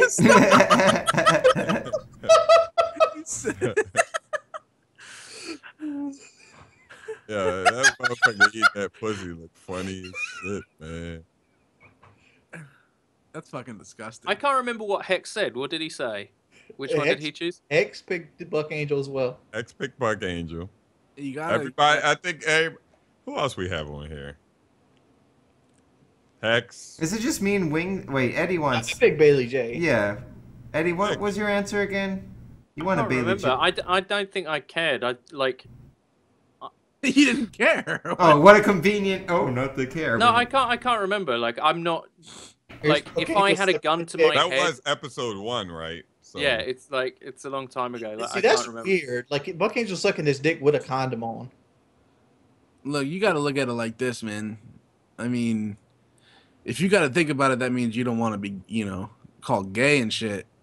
It's like you don't have an option. You gotta go with Buck. Because regardless of the girl features, man, it's still a dude. I look at it this way. Are you trying to get pleasure out of it, Wings? No, I'm looking at it this way. I couldn't fuck Buck on the simple I couldn't physically do it because sometimes I'm having sex with girls I'm actually attracted to, and it's hard to keep an erection. You got to get into it. Now you got to look at this motherfucker that looks like he whoop your ass. Why you we gonna go bust on his nut stomach?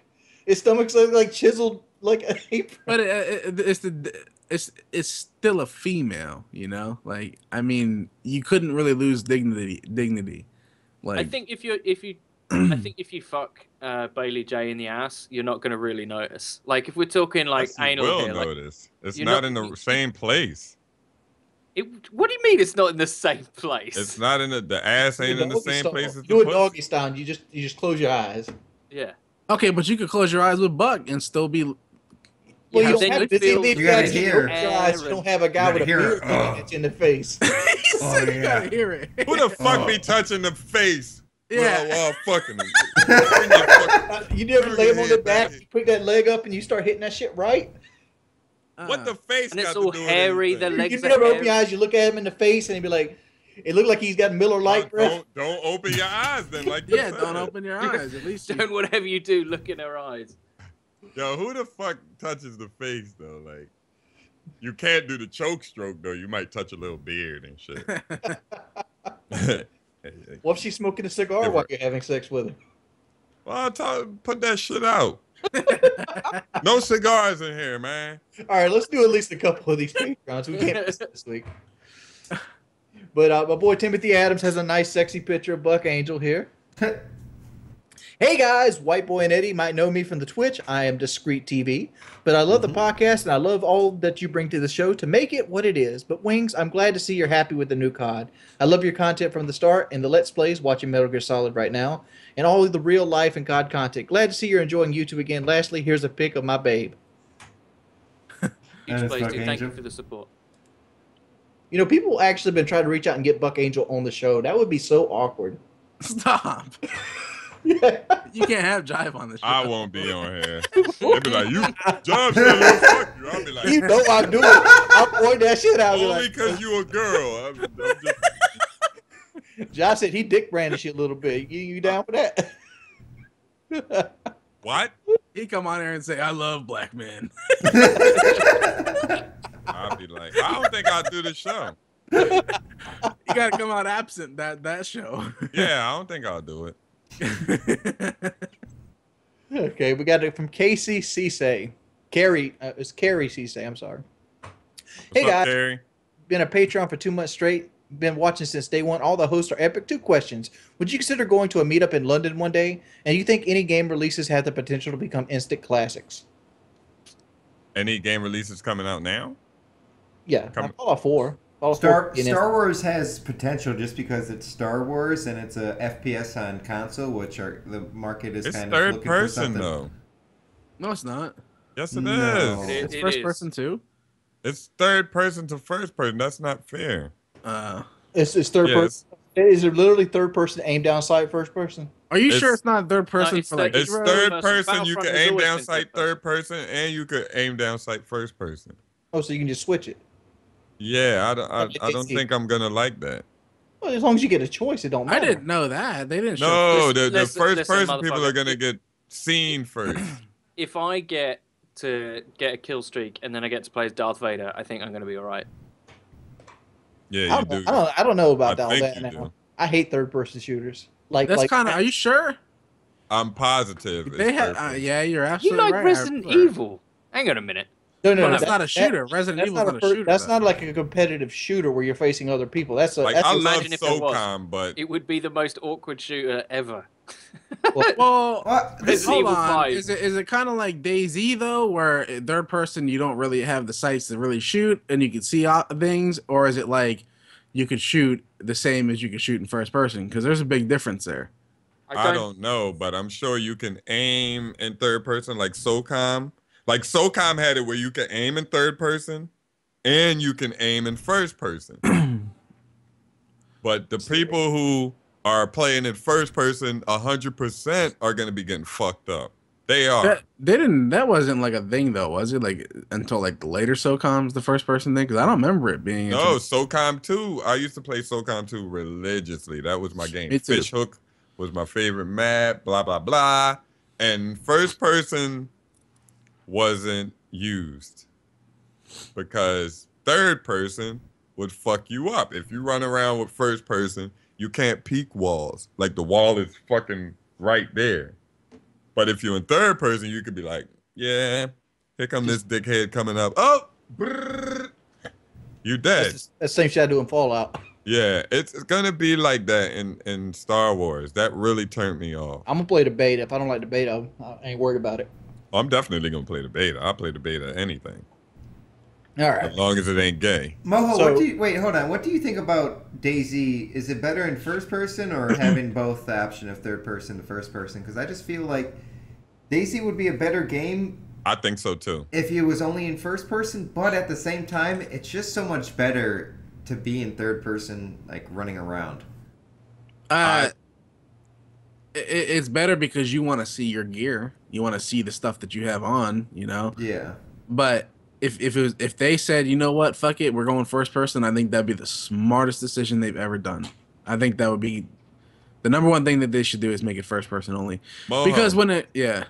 Go ahead. After that, I got a way to have third person in the game. Yeah, I was gonna say because when you start doing that, you start dividing communities, and when you start dividing communities, it's never good. You know, when it comes out for console, there's gonna be a influx of all these new people, which is gonna be good, but they're gonna probably play first person, you know, and then the third person people are gonna be there. But either way, it doesn't matter because when the modders start coming in and they start making side mods of the game, it'll be a lot better to play, and you'll probably have like first person stuff anyway, but.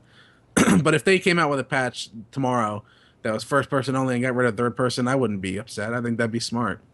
I don't think that'd be smart at all because like most of the servers play in third person. Like first person servers aren't used. That's what kind of game it is. But it would be smart because the game itself would revolve around a little bit more skill based than having some dude, you know, hiding 3Ping in a bush, you know. This is how I would fix the 3P and all that shit. When you're what is that? When you're not moving, if you're facing a wall, it zooms in. Only when you start running, the camera zooms out so you can see your guy running and stuff. But when you're at a wall and stop for a millisecond, it zooms in. Like zooms into what, first person? It zooms into not first like person, above, but right on the side of their head, kind of where you could just not see it. You could see yourself, but you can't. You could just see the wall in front of you, and that running on the wall shit. You know, it just you just can't run into a wall. It just makes you stop running.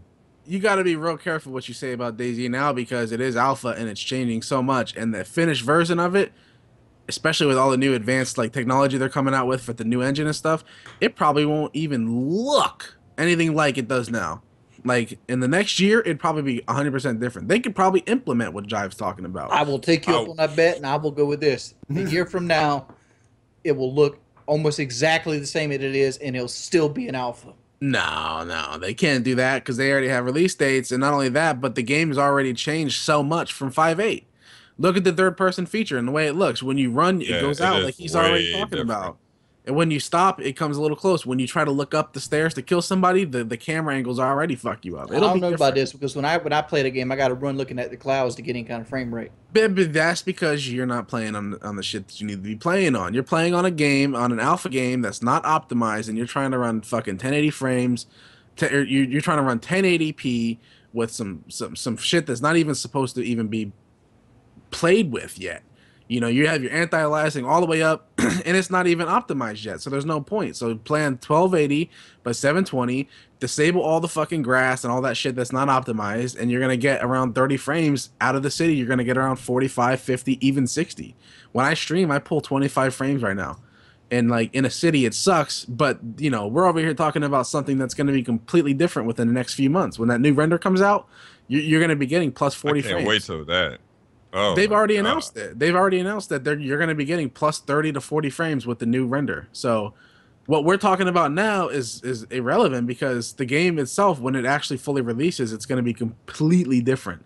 I'm watching a stream right now, and he walked up to the helicopter crash to look at it, and the camera angle went from way behind him to all the way up close to him. So they're kind of implementing what Jive's talking about. So you know, I understand the idea because like when I played on the mod, I would hide on top of hospitals, laid down, and just use the third person camera to watch for people to. I said like, this idea before 5.8 also. But I really think they should do that. We got 3 more. We're running like we're close to 3 hours now. Good. It's not we owe them. It's not really unfair to third person view because if you know someone's laying down on top, what I do is I run. Knowing that it's a popular spot, and I 3P and look behind me, and when I see him stand up, I start zigzagging. You know what I mean? So it's not unfair. It's not something that needs to be needs to be fixed. But to answer White Boy's question, No, it's unfair if people want to play in first person. That I'm saying that will make it fair for the first person. But they also have a first person section for you to go play first person. So yeah, I know that, but I'm just saying if you're But let's be real, when do you ever go first person? Only when you're about to get in a gunfight, right? So it's like nobody's really third personing in a gunfight unless you're spraying your gun like I do, but it's not for me personally. I don't think it's unfair, yet until I don't know. I don't think it's unfair. But if you don't know the gunfight, if you're in first person, you don't know the gunfight is going to come. If but you're who in third plays in person, first person on a third person server though? But I'm saying if you're in third person, I'm saying when it goes to console, they're going to want to play in first person. They're going to. But yeah, that's what I said. It's just in third person, if a first person player is running up, a third person shooter, a third person guy can see him a mile away coming. Okay, here's somebody coming. Yeah, it's unfair if you want to play guy in doesn't first know. person. But people aren't stupid. When the new game comes out, when it hits console, they want to know what it is. What are they gonna do? They're gonna go watch streams, right? All right, guys, let's streamline this a little bit. All right, guys, Dominic Curry, amazing show. Been a long time fan. White Boy, my first YouTube subscription back in Black Ops 1. Eddie was an absolutely dankest stream of all time in the universe, and I try my best to always be there. He's my favorite source of entertainment, and he's a great guy. Wings and Jive produce great content as well. I just wish there was more of it. The show means so much to me, and I'll always support it. You guys are on the road trip. It would be awesome if you came to Florida. See you guys, and much love. Thank you, Dominic. Very nice words. I appreciate it. And Eddie walked out. Oh, yeah. When you smoke weed every day. Why did I just do that? Because I got to do it every podcast. Yeah, Brandon, you missed a couple. Hey, so recently I've gotten a real job, and I'd decided to burn some money. So I spent my first 2 paychecks on CS code keys, and fuck you, White Boy. I only got blues. You're way too lucky. But really, I love this podcast. Since I use AdBlock, I felt this is the only fair that I watch every podcast, and I love them all. And a longtime fan of White Boy from way back in 2010. I'm glad he's made it so far. I'm slowly starting to watch the rest of the podcast show's individual stuff in my free time. You might not recognize the name, but I'm Kid Boo 127. Kid Boo, your luck will turn around. I bless you with my good luck, even though the last about $500 have been basically worth nothing. But I feel your pain. You made somebody's BMW payment. Right. Yeah. And this one's AZR. I don't know how to watch the podcast show early. Do I got an email link or something? AZR, on Wednesdays, usually Wednesday mornings, I send out a link to your email from your Patreon. So if you don't have an email in your Patreon, you might not get it. But I send it out via the Patreon app. You update that every month, yes. Okay. Oh wait, every month or every week? Because won't there be new people? No, it locks in at the top of the month, and then it locks in at the top of the next month. Okay. Patreon is confusing, but we did, like I said, we got some things. We sent the email to the top supporters, and I hope you guys are enjoying the show early and consistent. We have to do an event sometime this month. Eddie mentioned it before the show, but we have to kind of coordinate something with all of us. Maybe DayZ, maybe H1Z1, something like that. Maybe that COD stream. Yeah, the COD survival. We're going to figure something out. Did you guys see that Jive got 1 vote? Well, what? They did a poll. Who won? One person voted for you. Well, who will win it? Yeah. Who's they good winning? This is what Eddie, it is, Eddie's Moho. win. Yeah, I think Eddie's going to win. This is what it is, Moho. Who lasts the longest while streaming Advanced Warfare? Wait, it's before one individual rage quit? Like I can't. One individual rage quit. You can't quit any game. White Boy gonna lose immediately. I might too. I don't know. I'm gonna try. We gotta really try. The thing with me is my rage quits are so fast that they're like natural. They're like a habit almost. You catch yourself rage quitting. My fucking quits be like this. Boop, leave. Like, you ever catch yourself rage quitting at the last button? It's like, I'm not really doing that bad. Yeah, all the time. Like I got a gameplay going and I'm like, 1 death and I forget about it. All right, those were the Patreon reviews. Yeah, that was the Patreon. If there was an MLG rage quitting, I would be in there. I'd be one of the top contestants. I would like to 1v1 you on that. Okay, let's go to some... That would be like the dumbest stream to ever watch. Like,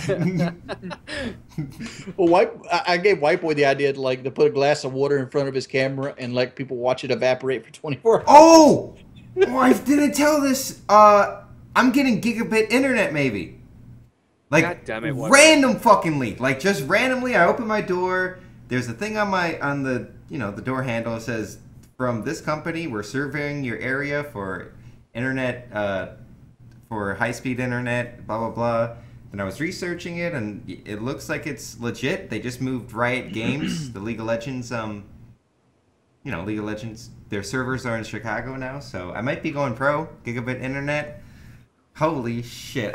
Now I was thinking, I need to do something with all this internet, so I want to start a live stream of something. Just 24/7, I don't know what it is. I wanted to do puppies or something like that, but I don't know. I'm not going to do that. But, I want to do something 24/7 if I have all this connection. Yeah, and I gave him the idea to have water evaporate. I did see, as you can tell, I am do Cat 7th Street cam. I am fixing my my wall, as you can see. I think it'll take 24 hours. But that's one of them, to get some paint drying. I think that'll be one of the streams. But yeah, I'm gonna figure it out. Get you a baby pen and put Cold Cat and Cat 7th Street in there and have their favorite foods and see them fight each over for 20. Oh, Cold Cat. They will fight. It'll be like 10 minutes in Cold Cat. Look at this fucking. It's fucking beast. Oh, that's a big kitty. That's a big ass cat. And he's just getting furry. He's big as White Boy's chest. Look at that. That's Garfield. Look at it. And you got to feed that cat lasagna and shit. He put his finger in that cat before. He's so fluffy. I got a question. I have somebody want me to ask you. How do you get cats to take pills? Pills? Yeah, food. Is it a trick question? No, it's not a trick question. I know somebody recently got a cat, and they know you have cats, and they're trying to give it a pill because it had worms. And it's trying to give it a worm pill, and it won't eat it. Can you sneak it into his food? They tried that with bologna and stuff like that, and and they tried shoving it down its throat, and they couldn't do it. What about wet food? Because I know like Friskies or whatever, they go ham at it. Like my cats will eat no matter what. I put it on the floor sometimes, and they eat through anything. What's got into that cat? Frisky. You got to give them their favorite food, man. I told her to give it catnip. Try that wet food and put it in there. They go crazy at it. Ain't catnip like drugs for cats or something like that? Like it gives them hallucinations? Yeah, I think so. I got a lot of catnip. There's that bottle back there is catnip right there. But catnip gives them hallucinations. It's like a hallucinogenic for cats. Yeah. What? You can go ahead and Yeah, it's sign off, like an Eddie. acid trip for them. You can go, Eddie, if you want to ditch us. Yeah, if I want to. Don't we got the camera? No, we actually will be recording earlier in the week. Not early in the week, earlier day for Eddie, because it's 4 a.m. right now for him, and he's so nice, isn't he, Cold K? He's so nice to be this late. Yeah, that's a picture. I was about to say, damn, I can see out your window and shit. Yeah, it's a picture. That's a picture back there. It's a painting, yeah. That'd be a small window. All right, let me do one iTunes review, and then we can call this quits. I can wait that long. Can wait one iTunes review. All right. What a great podcast. I've known all of these YouTubers, but my favorite has to be Eddie. Shout out to the Lake Comp podcast. Isn't that gone now? It's the Triggered Cast? It's been rebranded. It's really awesome that some of the best YouTubers, in my opinion, are doing a podcast. Everyone brings their own personality to the table. Great work. Jared Kret. Since that was just like a praising review, I'm just going to read some other people who gave us similar reviews like that. Avenged Metal, Atik47, Shadowman54, Jarrett6493, Garbage Music, just has a square as his comment. RSK Baby, almost good as PK, thank you very much. And yeah, wait, fuck, those are the old... Okay, never mind, those are our reviews. Thank you guys for showing up to the show. Thank you. Thank I you read for that having review me like on, by the way. Check out Moho's Twitch channel. He streams DayZ a little bit later in the day. Daily. If I'm not Yeah. mistaken. I've been going on a little earlier, but I usually go on around like 6. Is it 6 Eastern. is it Moho? Just Yeah, just MH? Moho. Just Moho. Can't get any better than MOHO. that. Yeah, it's easy. Twitch.tv/Moho. We played some DayZ. The one time we played DayZ was one of my best sessions actually. So we have to do it again. I don't know. I wasn't down this Sunday. Anyways, Stop recording yet? we are almost done. Okay. After we say goodbye. Goodbye. Bye. Hi.